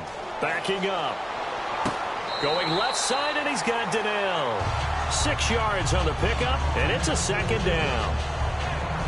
I do have to admit, I like it when it all comes together. When the top part, catching the football, right, whether you're catching it with your hands or cradling it, comes together with the legs, in this case the feet, doing a little toe tap to stay in bounds and complete the catch. And a great job by our crew on the camera shot. Love when you see the grass or on the field turf, those rubber pellets flying up. Great catch. Now it's Jennings. And he's brought down. So we reach halftime in a wild first half. We'll take a minute to catch our breath as we send you down to Orlando, where we check in with Larry Ridley and our EA Sports Halftime Report. Take it away, Larry. Thanks, Brandon. I'm Larry Ridley, and welcome to our EA Halftime Report. The Giants want to continue to give their fans something to cheer about in the second half. The Buccaneers know it's always hard to come in and get a win on the road, but they're not out of this one yet. So let's take a look at the highlights from the first half. Buccaneers have it at the 25. Martin's going to use solid blocking to break free, and he'd go in for the 25-yard touchdown. They're now on top by 4. Buccaneers take it at the 1. Martin's going to look for space, and he'll take it in for the touchdown. The lead grows to 4. Bucs now later on the drive. Sims is going to take off here, and this run goes for a touchdown. Buccaneers go up by 4. Giants have it at the 42. Eli Manning connecting on a pass into coverage, and that connection will lead to a gain of 24 yards. Giants now later on the drive. Manning's got the completion from the gun, and he capped off the long drive with a touchdown. They go ahead by a field goal. About halfway through the second quarter, Martin's got the catch here, and the play will come to an end after a gain of 55. Same drive, Winston's going to stay between the tackles, and he caps off the 7-play drive with a score. The lead grows to 4. Giants with the ball, final seconds of the half. Cruz has got the catch here, and the play will come to an end after a gain of 30. Later on the drive, the quick pass and completion is made, and this play will go for 6. Giants go up by field goal. So that'll do it from our EA Sports Studios. Let's get back up to New Jersey as we rejoin Brandon and Charles.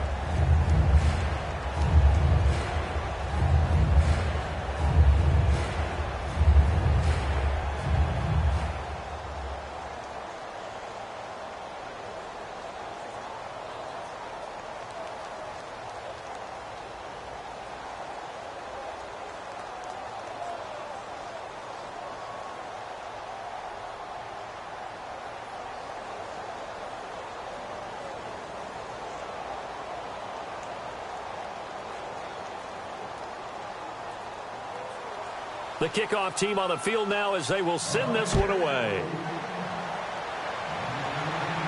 This one taken just inside the 10. And a good effort on the return there. Gets them across the 30 to the 33-yard line. Our eyes shift to the defense of the Buccaneers now. They're going to need to do better than they did in that first half. I think anytime you give up 3 or more touchdowns in a half, you're not very happy. And maybe you take your scouting report or your game plan. In some cases, you may throw out parts of it. It's just not working for you. That's where the adjustments come in. Guys, that doesn't work. You fall back on things that you've used before that do, and you go out and you give it another shot. They're searching for the right formula.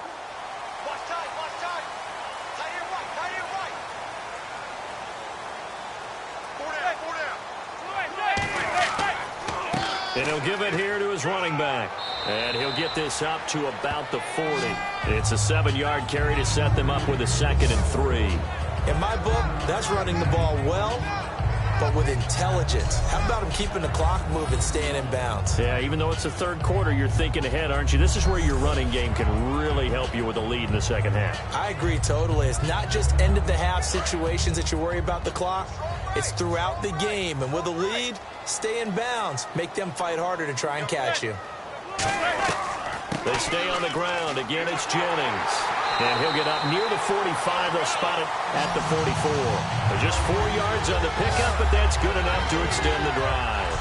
So many teams want to throw the ball in this situation nowadays, but I love watching a team that has enough confidence to go ahead and run the football. In that situation, that's almost a tendency breaker.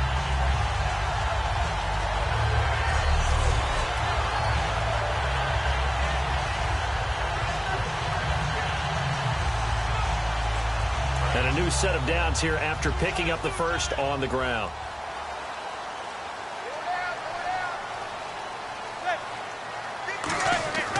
Manning now on first down. He couldn't quite hold it. Got hit. Ball pops out. Incomplete. So while we have a moment here, Charles, intriguing matchups of week 3 in the preseason. I know that you saw the Tennessee game. You thought that was pretty interesting. It was, because Oakland's one of those teams we've talked about the entire offseason is making a playoff push. And having Derek Carr at quarterback gives them a leg up, throwing to Amari Cooper and the rest of the crew. And they didn't look bad on offense, but they didn't look as good overall as a team as maybe we expected. Conversely, Tennessee, who went to Oakland and beat them, not many people have hopes for the Tennessee Titans this year. But guess what? They look pretty darn good, and Marcus Mariota's made great strides in year 2. Gerald McCoy is so slippery and elusive in the interior of the defense. I don't care who has the assignment to block him. It usually ends up having to take at least 2. And most of the time, that's not enough either. Witness that tackle for loss. On 3rd and long, it's Manning. It's caught. Shepard. That one goes for 29 yards on 3rd down. Well, we haven't been shortchanged on offense. Another fun play to watch there on the deep pass. This game has the feel of, what, a turkey bowl, a Thanksgiving day. You know, when we get together this year, when the Davises and the Gaudens get together, that's what our playbook's going to look like they're drawing them up in the dirt, and so far it's working for both of them.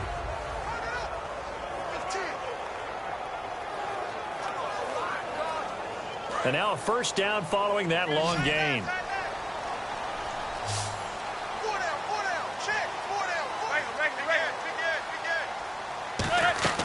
They go play action here on first down. He sets to fire deep. So they took a shot on first down but couldn't connect. I'm laughing to myself because I could just hear in film session, but coach, I was throwing to Odell Beckham Jr. Of course I thought he was open. They'd love to go deep downfield to him, though. Such a threat. Yeah, a rare incompletion because most of the time we expect him to actually come up with the catch.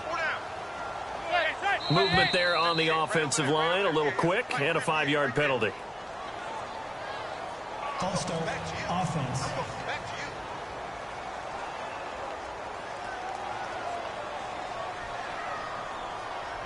Still 2nd down.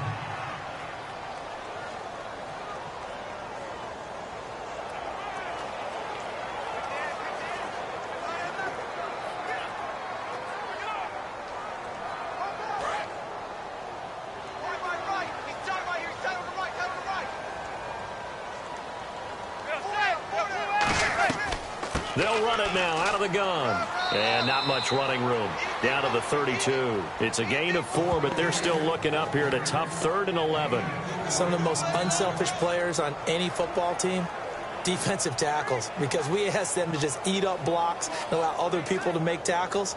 But when he can make a play himself, as we just saw there, that's a big day. 3rd and 11. And some extra depth to the secondary here. They're in the dime. Throwing is Manning. It's grabbed over the middle by White. And he gets this down to the 18. Good enough for a first down. And give him 14 yards that time and a fresh set of downs. So he makes the grab and the chains move forward. Nice job by the offensive line giving them time to complete that first down pass.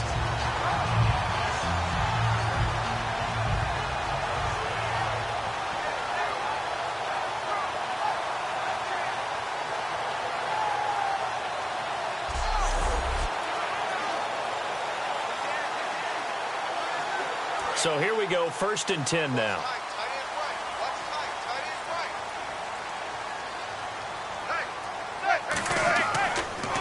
A handoff as they run the counter play. And they'll lose yardage here. Knocked back to the 19-yard line. That's going to go as a loss of a yard, and it'll be 2nd down. They tried to run the counter, just that the defense wasn't fooled. And when they're not fooled, you see the end result. Because what you're doing there, you mentioned the counter. You're using your offensive linemen sometimes to pull or move to influence the defensive front to go in that direction and create the space back in the other side and block it appropriately. But you're exactly right. Didn't move him. Sat there waiting for him and made the play. Now Manning throwing on 2nd down. It's his target, the tight end, Will Tye. It's an 8-yard pickup, and that'll bring up a 3rd down. Partner, it's a lot of fun watching the NFL now, isn't it? Because when the big fella runs routes, it used to be when we were kids, he'd run about 3 different routes, and that was it. Now he can run anything and catch the balls we just saw there. And this seemingly endless drive continues. And on 3rd down, a nickel formation here defensively. Manning going to try and throw on 3rd down. That is caught at the 7-yard line. A 5-yard gain, and now they're set up 1st and goal. A little football 101 there. You just see the receiver try to run down the defender, meaning he goes right at it and really trying to move him a little bit towards the center of the field so he can put his foot in the ground and break to the out, to the sideline, and make a catch. And now for the offense, this is play number 11 here on this drive.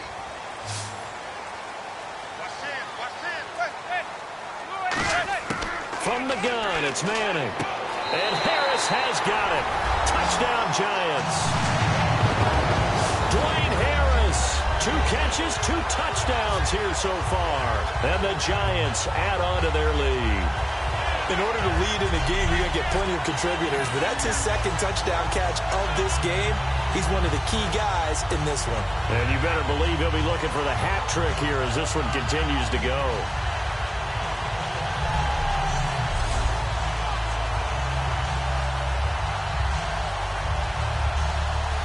Brown on now for the extra point.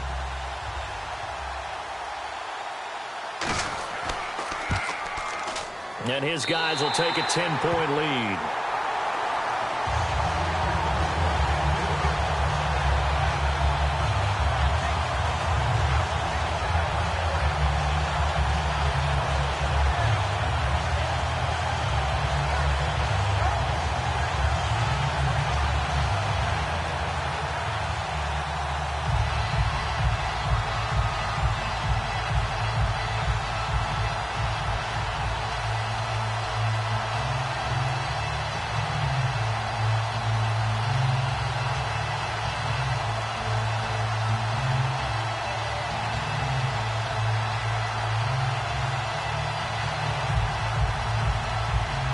Brown now to kick it away after the touchdown.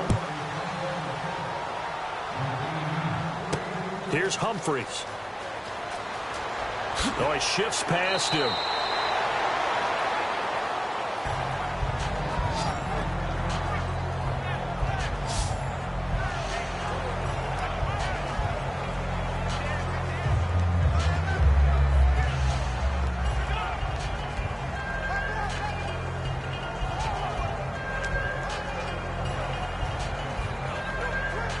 look at the offense now here, coming back out on the road for their first possession of the second half. They trail offense, first time to touch the ball in quarter 3, and we'll see what they can do. And I can't wait to see what they have planned, because some teams script to start a half. Other teams just go, okay, these are the sequence of plays we want to run. These things worked well for us. And sometimes they throw in that big chunk play right away. Shocker. Try and get after them early and try and create a big play to give themselves some momentum. See what they have up their sleeve.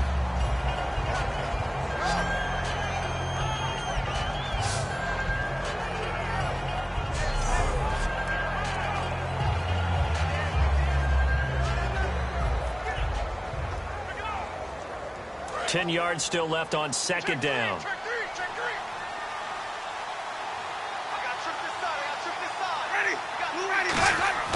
On second down, Winston again. And he'll be hit from behind and taken down. It's the big offseason signing from Miami, Olivier Vernon. He's the one that got to him. He takes him down for a loss of 9. Well, it was second long. Now it's third and even longer. They're going in the wrong direction here. Because they're moving exactly the way they want to, but you're exactly right. Definitely going in the wrong direction for the offensive guys.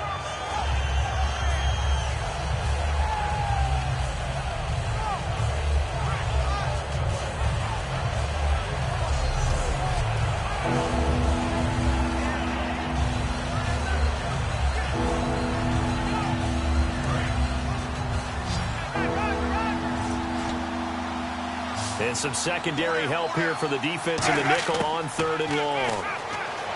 Now Winston. And a quick throw here. That's complete. And they'll take him down at the 31-yard line. 13 yards on the pickup, and that's going to make it fourth down. That's certainly playing down in distance very well by the defense, isn't it? Take whatever you want underneath, by all means.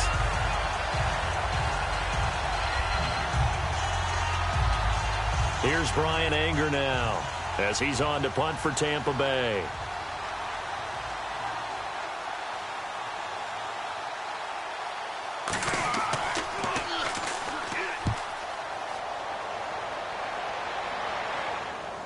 And looking up into the sun, he's able to make the fair catch inside the 20-yard line. Rashad Jennings trots back out there as he gets set to go. And we have seen a decline in the numbers. Where does the fault lie? Just him? Maybe the guys up front? Combination? Well, as you and I both know, it's almost always a collective deal. But in this case, I think maybe the offensive line got a little overconfident. They had blocked so well in the first half, picked up on what the defense was doing. I think we've seen an adjustment now that they have not picked up on, and now they're being a little bit overwhelmed.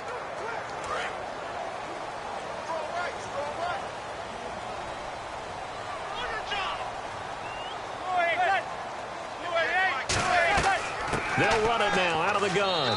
And he's going to be unable to get upfield as they take him down at the 21-yard line. The stop made by the Bucs' leading tackler in 2015, Levante David. Not a big run on the first play of the drive, but that doesn't necessarily mean it was a bad play. Sometimes you're just trying to settle in, get your guys a little bit of contact, and get things moving.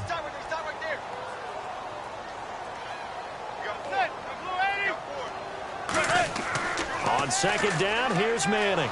Nowhere to escape, and he goes down. William Golston in there to get him for a loss of 5. And they weren't in zone coverage. They were in man, and each man did his job. And that looked like vintage, old-school coverage, didn't it? Man coverage reminded me of an old Raiders team. They had a Hall of Famer at one corner and a Defensive Player of the Year at the other, and they just locked people down.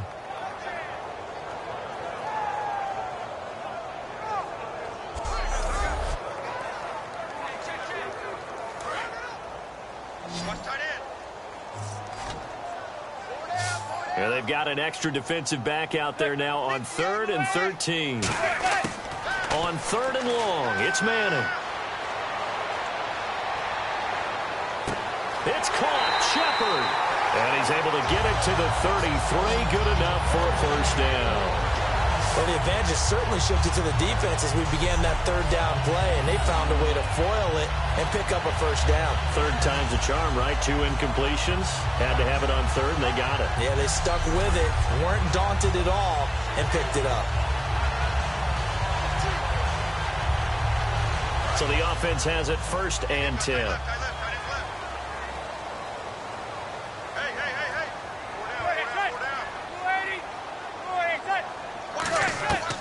They'll run it now out of the gun. Shreds the tackle, and he'll get this only up to about the 35. 2 yards on the pickup there. It'll be 2nd and 8. Well, so many times we look at a short run and we praise the offense for trying to set the tempo and establish things, but the defensive guys, hey, they just won the battle there. It wasn't a big run given up. They don't always have to absorb the body blows. Sometimes they dish them out themselves.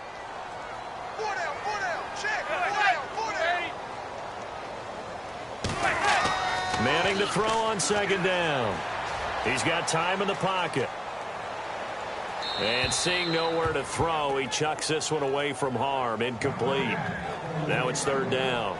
Well, the numbers have been good in the passing game, and certainly a big reason why they have the lead. But now here, 3rd quarter, maybe go to the run game a little more? Yeah, perhaps. I mean, after that incompletion, a little credit to the defense for shutting them down on that play. Maybe you try and run the football a little bit more in this spot. But they have to feel good about how they've been throwing it overall. Now a play fake. Manning. And that is incomplete.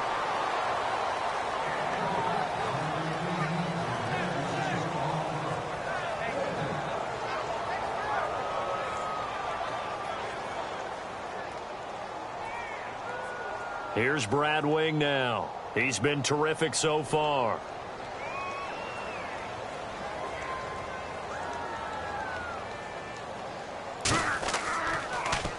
He gets this one away, and boy, it's another boomer. And this will hit just beyond the goal line as it's into the end zone for a touchback.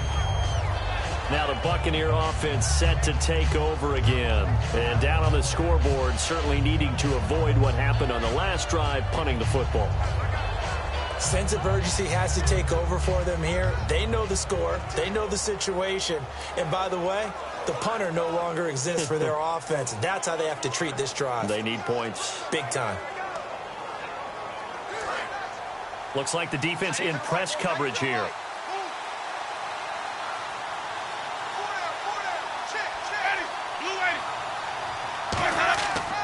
They try to fire up the running game with Martin. 2 yards on the carry there. It'll be 2nd down. Yeah, that wasn't a big run, just a short one there. But guess what? Sometimes you treat it like boxing. You throw that jab out there, and you throw it again, you throw it again, then you come with a big punch later. Maybe they're just trying to set them up.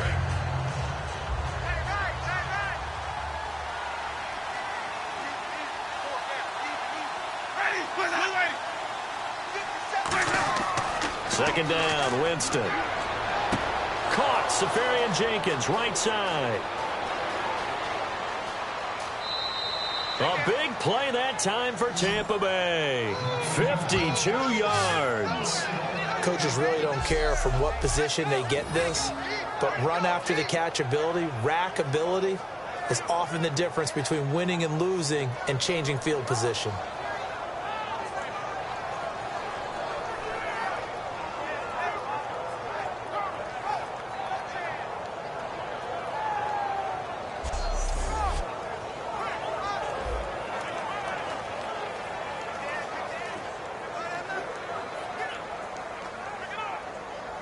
So after that big gain, let's see what else the offense has up its sleeve. They come up in an offset eye. Winston gives to the tailback Martin. And he's going to take this one down to about the 23-yard line. 3 yards on the pickup there, and it'll be 2nd down. Well, I think we know by now that every run is not going to be broken and get all the way to the end zone. But these short ones still have their value. You can still set up your play action and throw the football. You control the clock because you have the ball and they don't. And often the physicality sets the tempo for the game. Now Jameis on 2nd down. Jackson's got it over the middle. And eventually brought down, but it's near the 5 at the 6. Quarterbacks love slant routes because the receivers are breaking right into their line of vision, and receivers love them as well because they're getting the ball on the move and able to catch it and try and get upfield and gain additional yardage. In the red zone this time.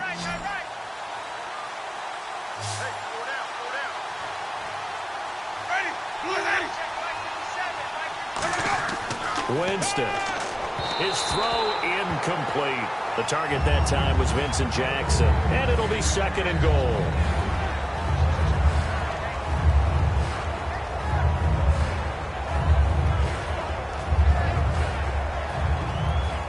Unable to connect on the first down pass play. Now it's second down.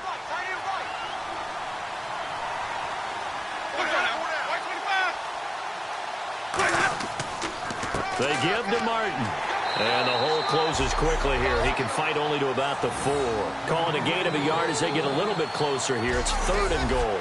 Sometimes I get caught in hyperbole, but I think they desperately need to punch this one in. They're running out of time. Yeah, 2-score game, second half. You're down here. This is the time to put it in the end zone. And not going to get much better than this for an opportunity.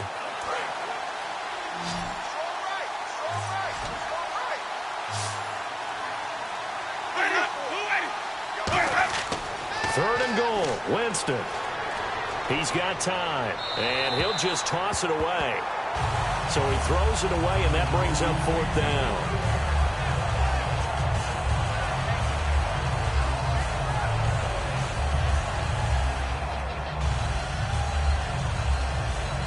Now the rookie, Roberto Aguayo, for the Bucs field goal try. From the right hash, and this one just a chippy.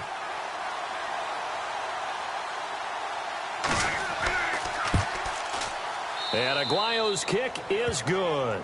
And the drive will wind up yielding 3. So give them 3 there. A good drive gets them inside the 5, but they couldn't punch it in. And credit this defense, too. That was the old bend but don't break approach. But it kept the offense out of the end zone.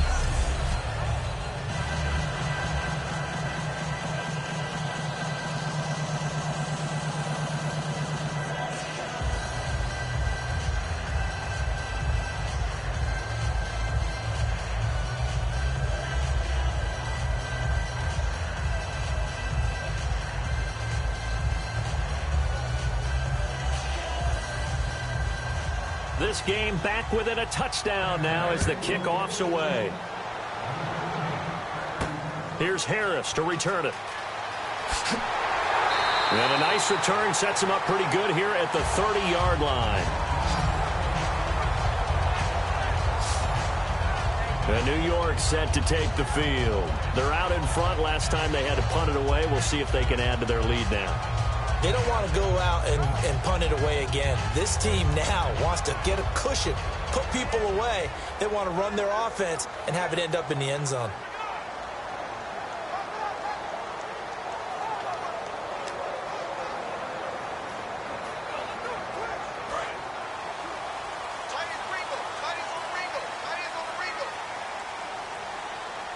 They come out here in the eye. Manning now on first down. Caught left side. It's Beckham. 5 yards on the pickup, and it'll bring up a second down. And there, the man coverage not good enough, partner, and they're able to complete the pass. Excellent recognition of the man coverage, and they found the guy who could win downfield.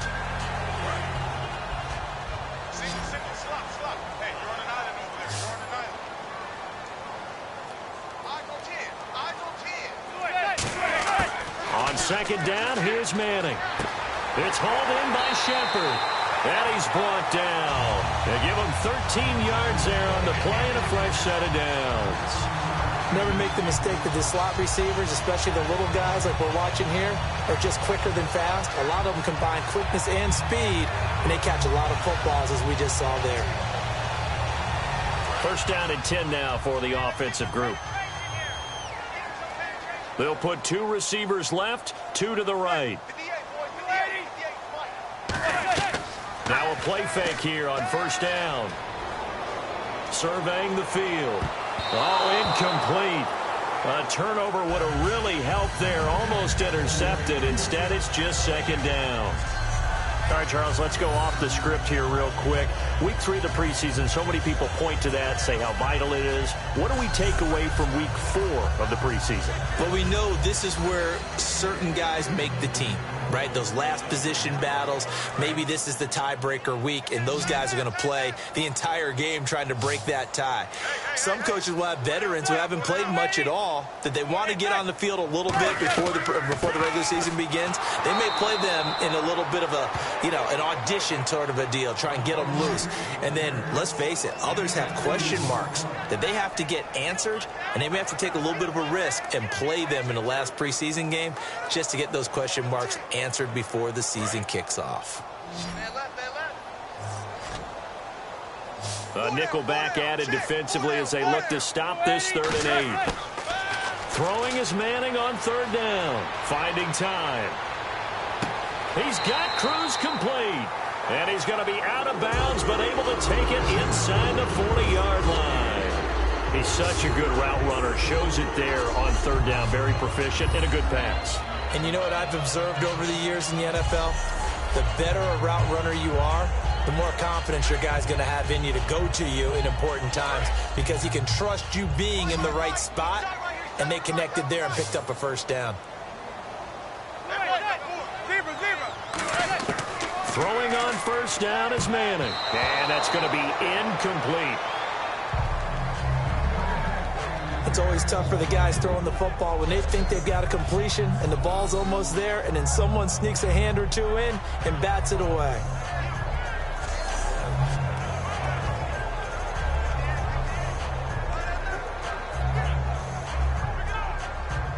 And here comes play number 6 on this drive.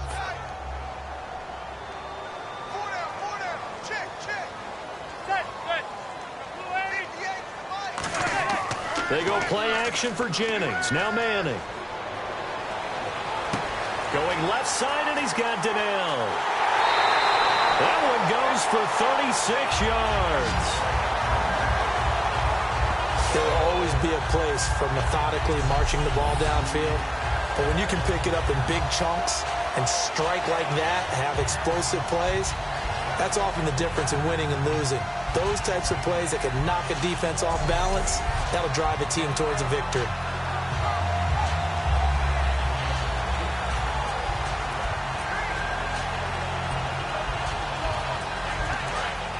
Looking to jam the receivers at the line here. Press coverage look defensively.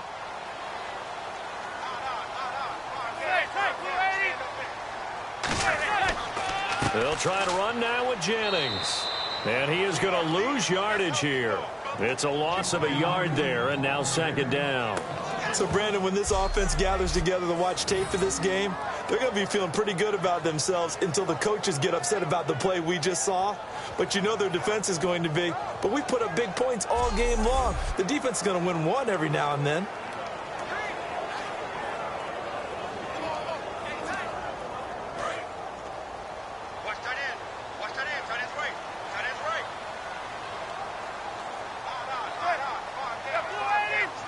And from the 3 now, it's 2nd and goal. And he is going to lose yardage here. He lost 2 there, and it's 3rd down.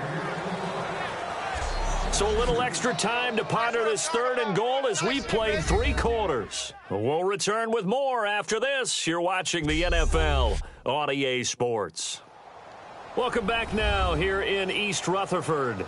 It's the Giants with the football and also the lead as we get set to start quarter number 4.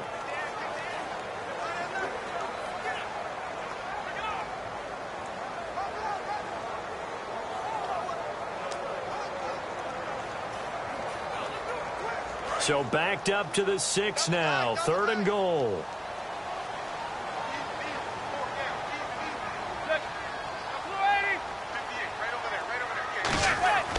Manning now on 3rd and goal. And he's got his man. Beckham. Touchdown, Giants. Odell Beckham. A 5-yard touchdown. And the Giants are able to grow their lead. I know there are a bunch of people that actually hate this route. They don't think it's successful very often. But if you get a little bit of space and you throw it in the right spot, you can see the end result. We just saw a touchdown. Yeah, we did. Who's it usually tougher for? Obviously, that was a great catch. Is it tougher on the passer or on the receiver there on the fade? I think it's tougher on the passer to put it in the right spot and give the receiver an opportunity. The receiver just usually goes and finds the football. He did there and got a touchdown out of it. And he's been a busy man, 5 for 5 now as he knocks another one through to extend the lead.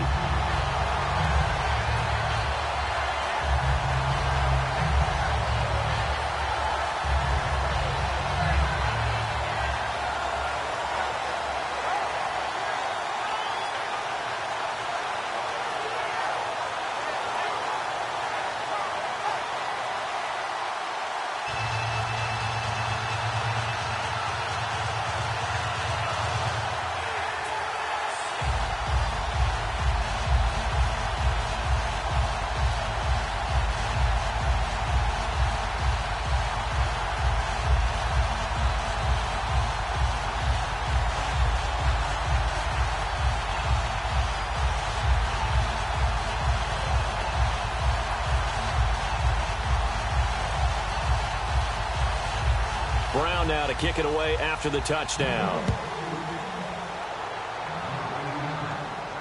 This one fielded at the 5. And he'll take this across the 25, a couple extra yards up to the 27-yard line. Now the Buccaneers offense gets ready to head back onto the field. And they had 3 points last time, but they didn't want 3 points because they were well within range of scoring a touchdown. We'll see if they can do better now. I'm with you on that one. Let's just go ahead and be frank about the whole thing. The only one happy about the 3-point. The kicker. Exactly. He put it through the post. That's going to help him in contract time. But that offense, they're thinking, let's get in the end zone this time. I don't know if that helped him in contract time. You could have kicked that one through. I don't know about that. Toe bash. I don't know about that. Super toe. Winston now to throw on first down. And he just gets rid of it. Throws it away. The wise move there. Looked like nobody open. Now second down.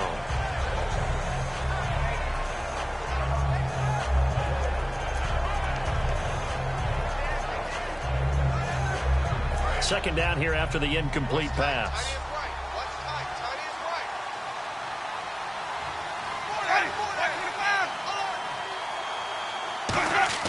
A second down throw for Winston. Looking middle, and it's incomplete.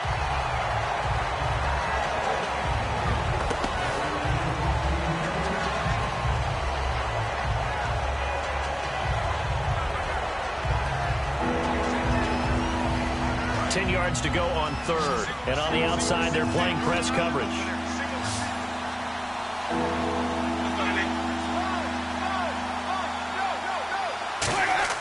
On third down, Winston. And incomplete here on third down. The intended target, the tight end, Austin Safarian-Jenkins. And it'll be fourth down. Normally, he's pretty reliable. Usually catches what's thrown to him. On that play, he simply dropped it.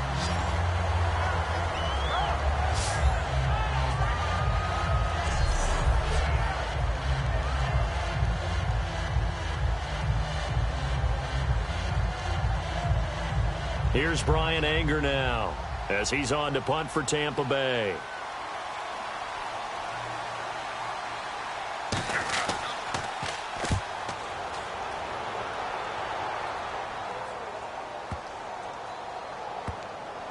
And great special teams work here. This is knocking on the door of the 5. They'll spot it at the 6-yard line.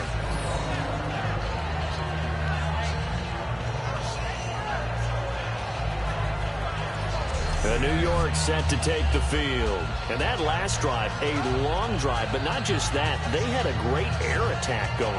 Do they stick with that? I would think that they would, because if they were confident enough to do it on the last drive, starting backed up in their own territory, why would you change anything? They've got to be confident about what they're presenting and continue to do so. Yeah, because the secondary, they really look clueless. And that was amazing because that drive went and went, no adjustments and no big plays by the defense to knock the ball away.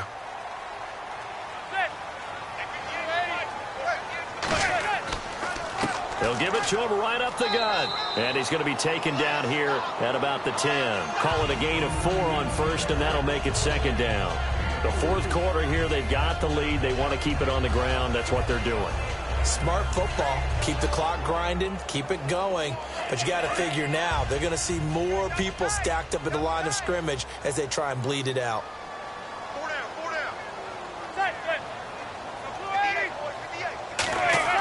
Manning to throw on second down. It's his target, the tight end, Will Tye. And he's brought down. A nice pickup there of 11 yards, and it'll move the sticks. And defensively, they just don't seem to have much of an answer for this passing game. Not at all. Look at the confidence that's exhibited here. With that type of a lead, clock on their side, instead of running it, they're still throwing it, trying to pick up first downs and keeping the football. Offense comes to the line now, 1st and 10.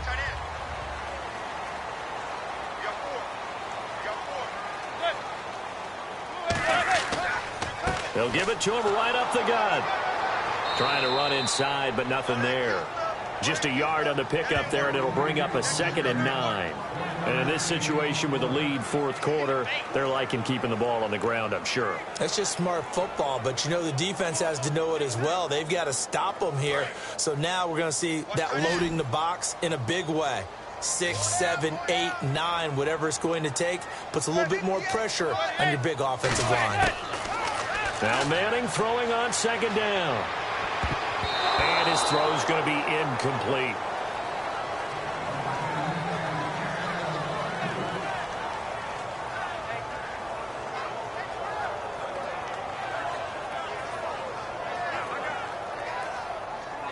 So a 2nd down incompletion now brings up 3rd down.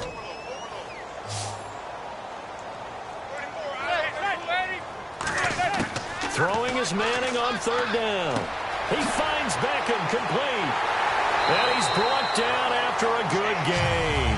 And they're able to convert on 3rd with a solid gain of 23. He's played a great game. It continues right there, even with this lead, confident to throw the pass and have the reception made. There's no doubt who the leader of their team is there? There's no doubt who they want to ride all the way to the finish, because strategy would tell you run the football, run the clock down.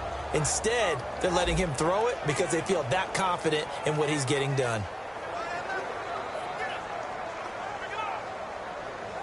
Fresh set of downs here. Looks like the defense in press coverage here.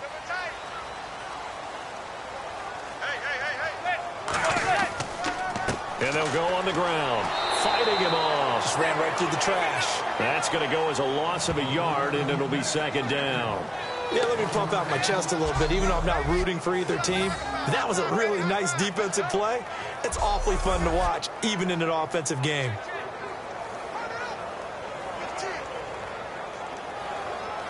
And the offense behind the chains here a touch on 2nd and 11. They come up in an empty set. 4 wide receivers, 1 tight end. Manning to throw on 2nd down. And he's just going to get rid of this thing. To no one here. He throws it away. And now it's 3rd.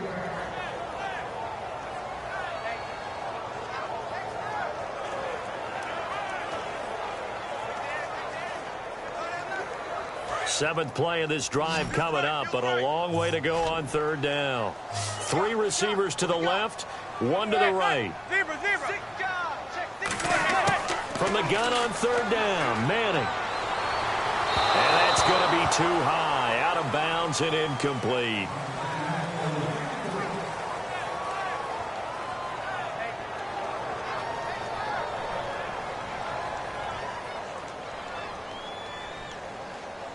Here's Brad Wing now as he's on to punt for New York.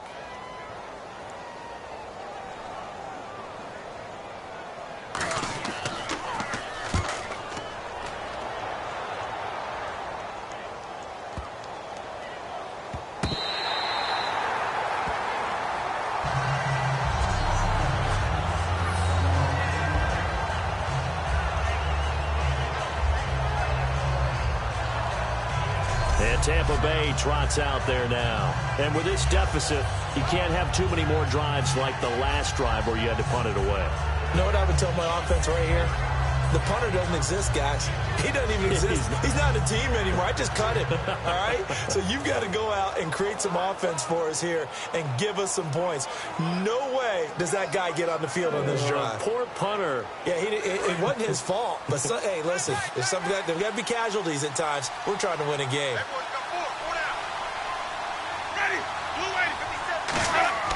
Here's Martin as him again on the ground. And he'll get him a little bit of breathing room across the 5 to the 6-yard line. He'll get a nice chunk there on the first down run, and it's 2nd and 4. First play of the drive, let's give credit all around. Excellent blocking, but the guy carrying the ball, he was the finisher. A really nice run. 2nd down and 4.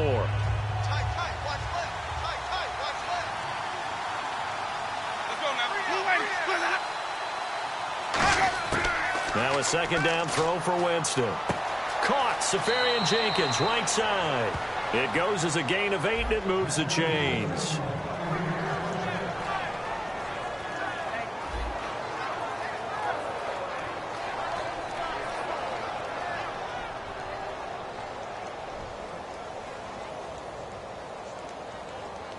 And the offense lining up 1st and 10.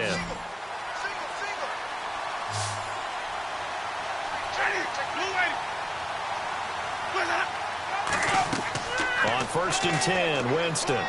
They set up the screen to Martin. And he is going to lose yardage here. So a loss of 5, and it'll be 2nd down. You know what the key to a good screen pass is, don't you? But you're going to tell me, good blocking? Well, good blocking eventually. But first is good acting. You want to let the defenders go past you, leak out to whichever side or even in the middle where you want to set up the screen, and then you do your blocking.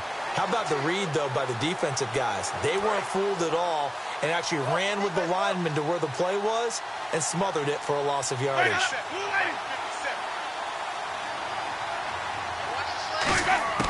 2nd down, Winston.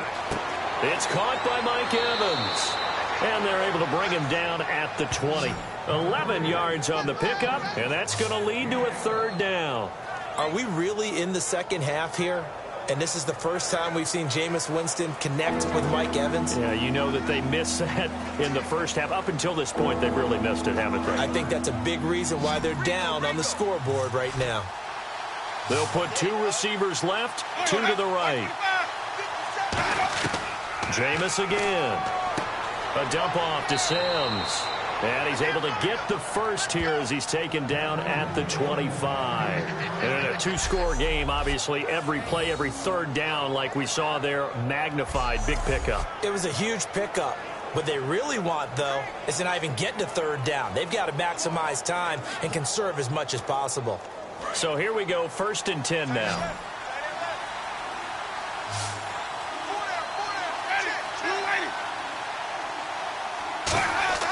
A 1st down throw for Winston. Throws a quick hitter on the slant. That's complete. Give him 9 on the play, and it'll be 2nd and about a yard to go for the 1st. Quick pass play there on the slant, Charles. Works out well for the offense. The offense loves it. The defender hates it. Hard to get through the body of the receiver to get to the football trying to cover a slant. 2nd down, they need less than a yard to pick up the 1st.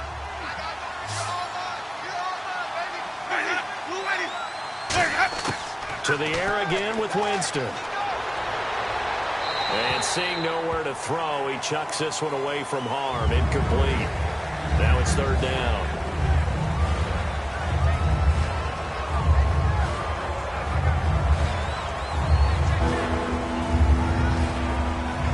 This will be play number 7 on the drive. 3rd and a yard. And I see an extra defensive back on the field. Little surprise here on 3rd and 1. On 3rd and 1, here's Winston. He's got Evans. And he's taken down at the 43, but not before picking up the 1st. I don't care how many times we see it. I still get a kick out of watching quarterbacks and receivers do the pass tree in pregame warm-up. But I always remember that when we go to practices, we see that after practices as well. They really tune it up, don't they? They tune it up. They know why they do it for these situations. 1st down. And they build that trust, and that's why they're able to find him in this type of a situation. Jameis now on 1st down. He's got time in the pocket. And that will be caught. But out of bounds. Out of bounds, ruled incomplete here. Out routes are always timing routes. And if the timing's off just a little bit, it can really throw off a play. It looked like he let him a little too much there. Yeah, there was a fraction of a second because he caught it, just couldn't stay in bounds. So the incomplete pass brings up 2nd down.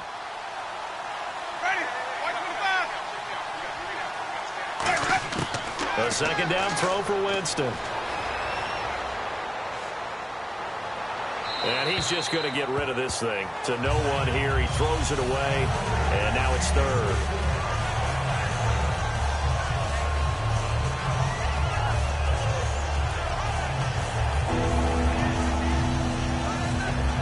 And the offense readies for play number 10 of this series.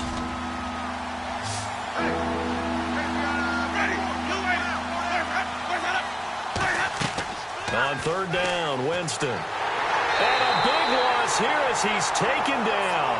Jay Bromley able to drop him for a loss of 12. And it'll be 4th down. They were trying to set up that screen, trying to get that screen to formulate. Took too long. He ends up taking a sack, and that leads you to a couple of other questions. Number one, Why don't you just get rid of the football near the screen guy so that you don't take an interception? But really, the big one, they just took everything away, and he was really kind of flummoxed on that play and ended up taking the sack. Here's Brian Anger now as he's on to punt for Tampa Bay.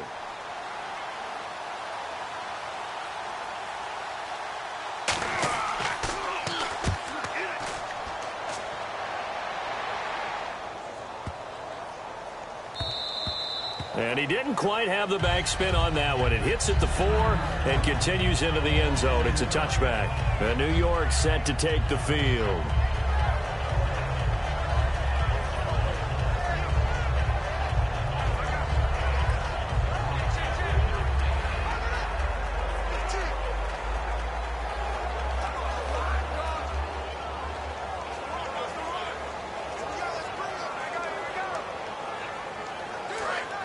Looking to jam the receivers at the line here. Press coverage look defensively.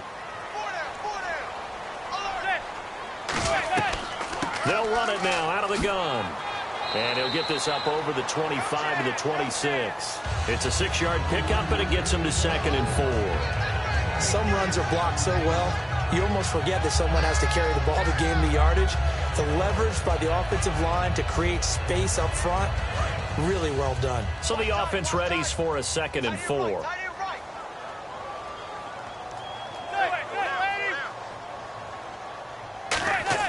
They go play action for Jennings. Now Manning. Cruz has it over the middle. And they're able to get this one across the 35. 12 yards there as they move the chains. And the Giants' all-time leader in passing yards and completions and touchdowns. Just another connection. No doubt about it. That's the Eli Manning we know. Pushing the ball downfield and with proficiency.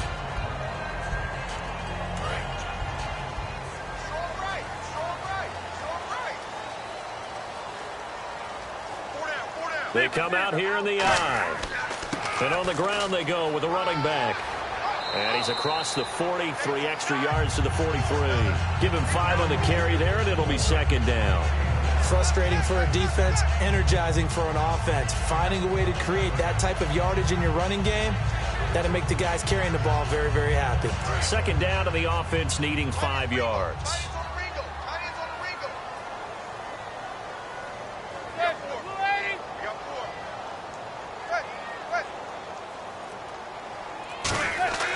They fake the handoff. Now Manning shrugs the tackle. Nice. He's going to launch this thing way downfield. And seeing nowhere to throw, he chucks this one away from harm. Incomplete. Now it's 3rd down. And right now I take my rudimentary kindergarten skills and draw where the tackle box would be, because that was close. I thought he was in the tackle box. He has to be very careful where he gets rid of the football from that spot. Yeah, they say there was a receiver in the area, though. Yeah. There's always a receiver in the area. From the gun on 3rd down, Manning able to find Harris, complete. And he's taken down at the 43, but not before picking up the first. And that pickup of a 1st down, that's going to leave a mark, because they really needed to stop them there, didn't they? So frustrating. Defensively, you're a play away from getting that football back here, down late, tough. Now they've got to find a way to create a turnover or takeaway. Otherwise, this one will probably get away from them.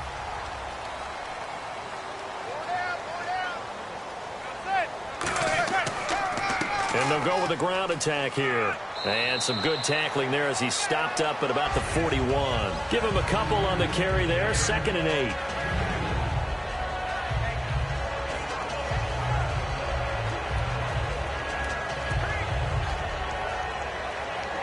And after the play on the ground, that brings up 2nd down here.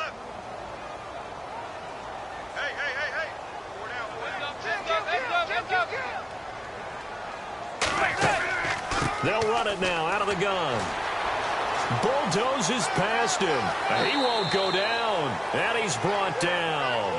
It's a gain of 11 yards that time, and it produces a new set of downs. All the elements of what you want out of a play came together on that one. A really nice run, took care of the football, and even more importantly, taking the clock under 4 minutes now. At this stage of the game, How do you bleed out the clock, take care of the ball, and make sure the other team doesn't have a chance to come back on you? You're looking at your sheet, how many timeouts are left, how many runs do we need to close it out? That's what the coach is looking at right now. Situational football, trying to gain a victory. They'll run. It's Vereen. And he showcased the spin, but couldn't do much else as he's wrangled down. It's a 6-yard gain on the ground, and that'll make it 2nd and 4. Offensive linemen love creating space for their guys carrying the ball, but when that guy also breaks tackles and creates extra yardage, they almost feel like he's one of them, and they really embrace him.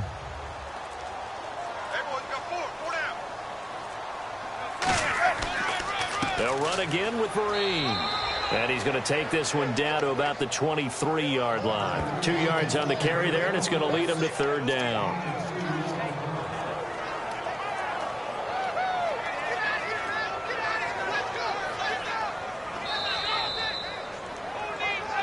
Time for a break. We'll come back to wrap this one up after this.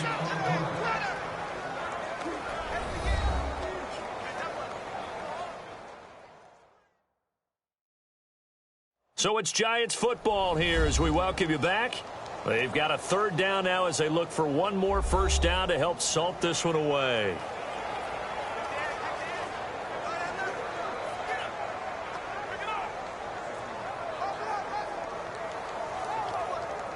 Here comes play number 9 now as they come up on a 3rd and 3.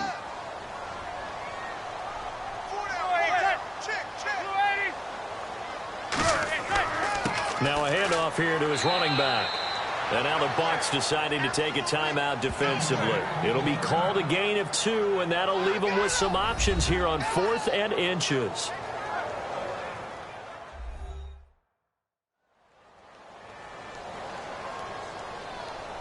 And now following that timeout, the defense back out onto the field.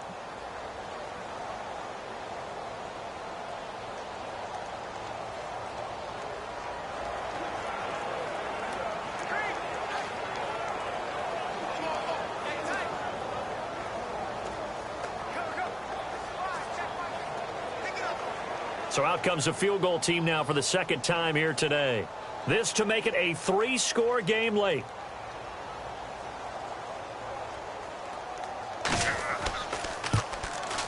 And Brown able to put it through. And that'll push the lead up to 17. And you figure with that, this game's pretty well out of reach. It would take a heck of a comeback at this point. Being 3 scores down, I think that's too much to ask with time winding down here in the 4th.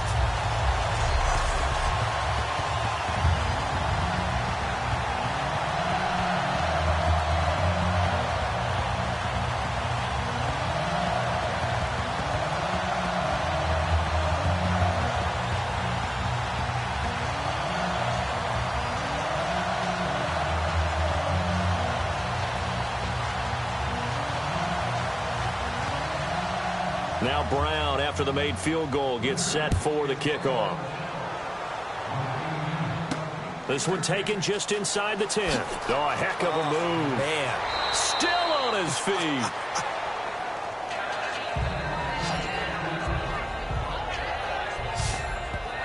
And now the Buccaneers offense gets set to head back onto the field. They're down big here late. I don't know. You just one last drive here for pride. Some people like to do that. I remember playing for a guy once. We were down huge, and someone said, "Coach, what do you want to call?" He just waved a hand like, "Who cares? Let's get out of here and do something some other time." But some teams like to do something at the end to feel a little bit better as they continue to move forward. Yeah, probably just want to put this one behind them. Someone moved. Flag is out. That's going to be 5 yards. And that'll drive coaches crazy. You work all week on dealing with loud crowds, on dealing with motion, and then you have a guy jump. Still 1st down.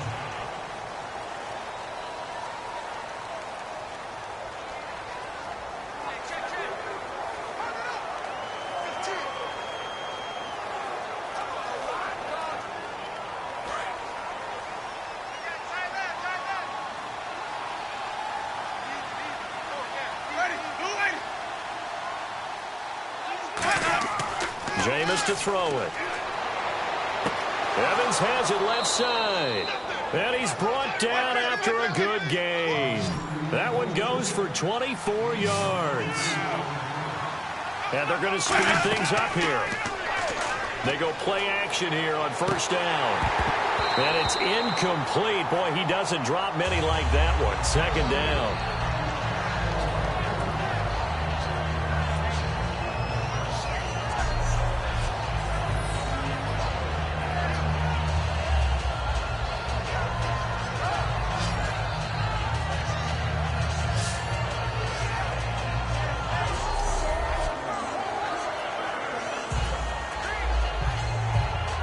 Second down now after the incompletion.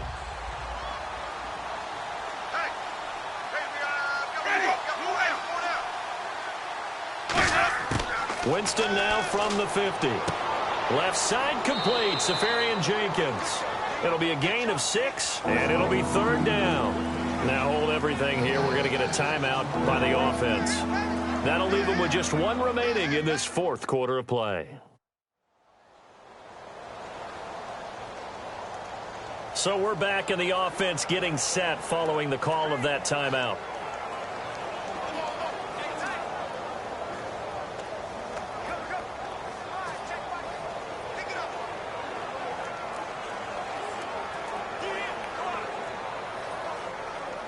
Completed pass on second down. Now it's third down as the defense looks for the stop.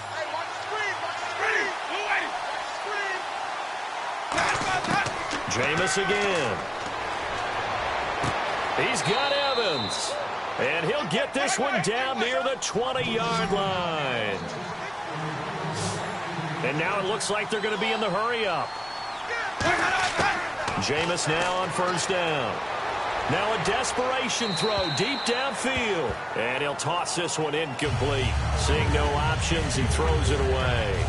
Tremendous field position there and a perfect time to do exactly what they did. Take a shot at the end zone. And they went for the big play, just unable to complete it.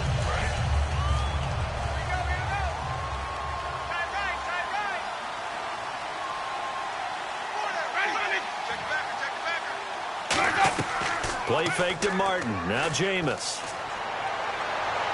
Toward the right sideline, but it's incomplete. They were trying to get it there to Dante Dye. And it'll be 3rd and 10 now.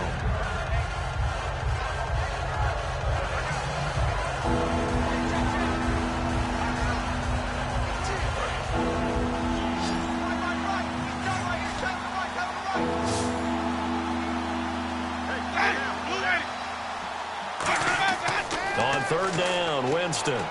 And he finds a man. It's Martin. And he's into the end zone. Touchdown, Buccaneers. Doug Martin. He scored on the ground and through the air. And the Bucs are able to cut in now to that deficit. And yeah, that touchdown counts for their team. But I think it counts more for the fantasy guys, doesn't it? Yeah, it's just something maybe positive to look at on film. But this one's over, let's be honest. Yeah, I agree with you totally on that one.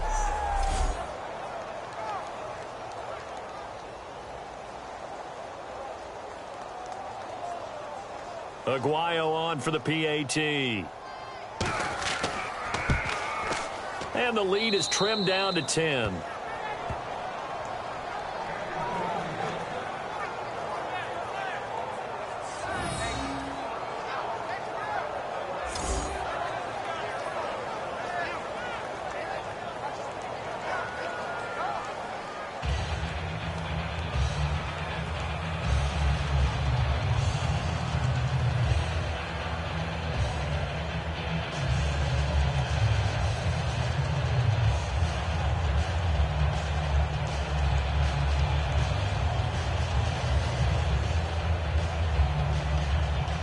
So 2 scores down. Time definitely not an ally, but here comes the onside kick. And this will be recovered by the Giants. And that ought to just about do it. They knew they needed a miracle. They had to have that onside kick. They didn't get it. Well, as we knew, even before they put the toe to the leather on that one, their chances of getting that done, slim and none. And I do believe we saw Slim just leave the door, didn't we? We did indeed. I think we're down to none. New York set to take the field. Getting down to the end here, they have a 2-score lead. Barely, but it's a 2-score lead, so that probably makes you as a coach feel a lot more comfortable right now, doesn't it, Charles? It does, but it doesn't mean now you go out and run option or some kind of a wild double reverse or anything like that. But you do know that if anything does go haywire, you're still in control of this game. I want a double reverse, don't you?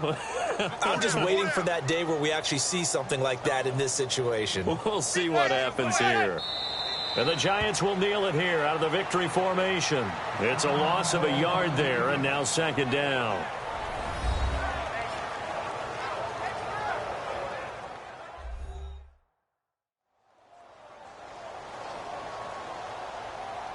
So the defense had a chance to catch their breath, and now they're back out and ready.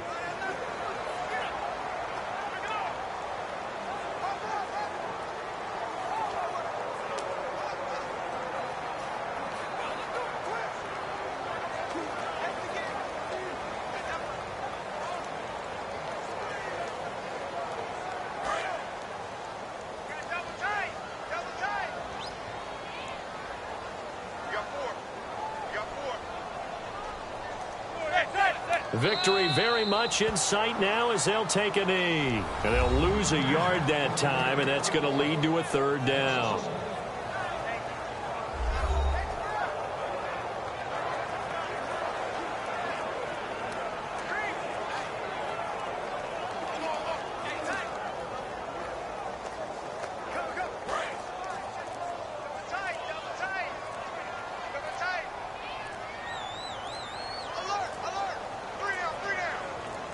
Manning will take a knee, and that should be the final act in this one. A loss of a yard, and it brings up fourth.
So that's a wrap for Charles Davis. I'm Brandon Gaudin. And this has been a presentation of the NFL on EA Sports. For more, check us out at easports.com.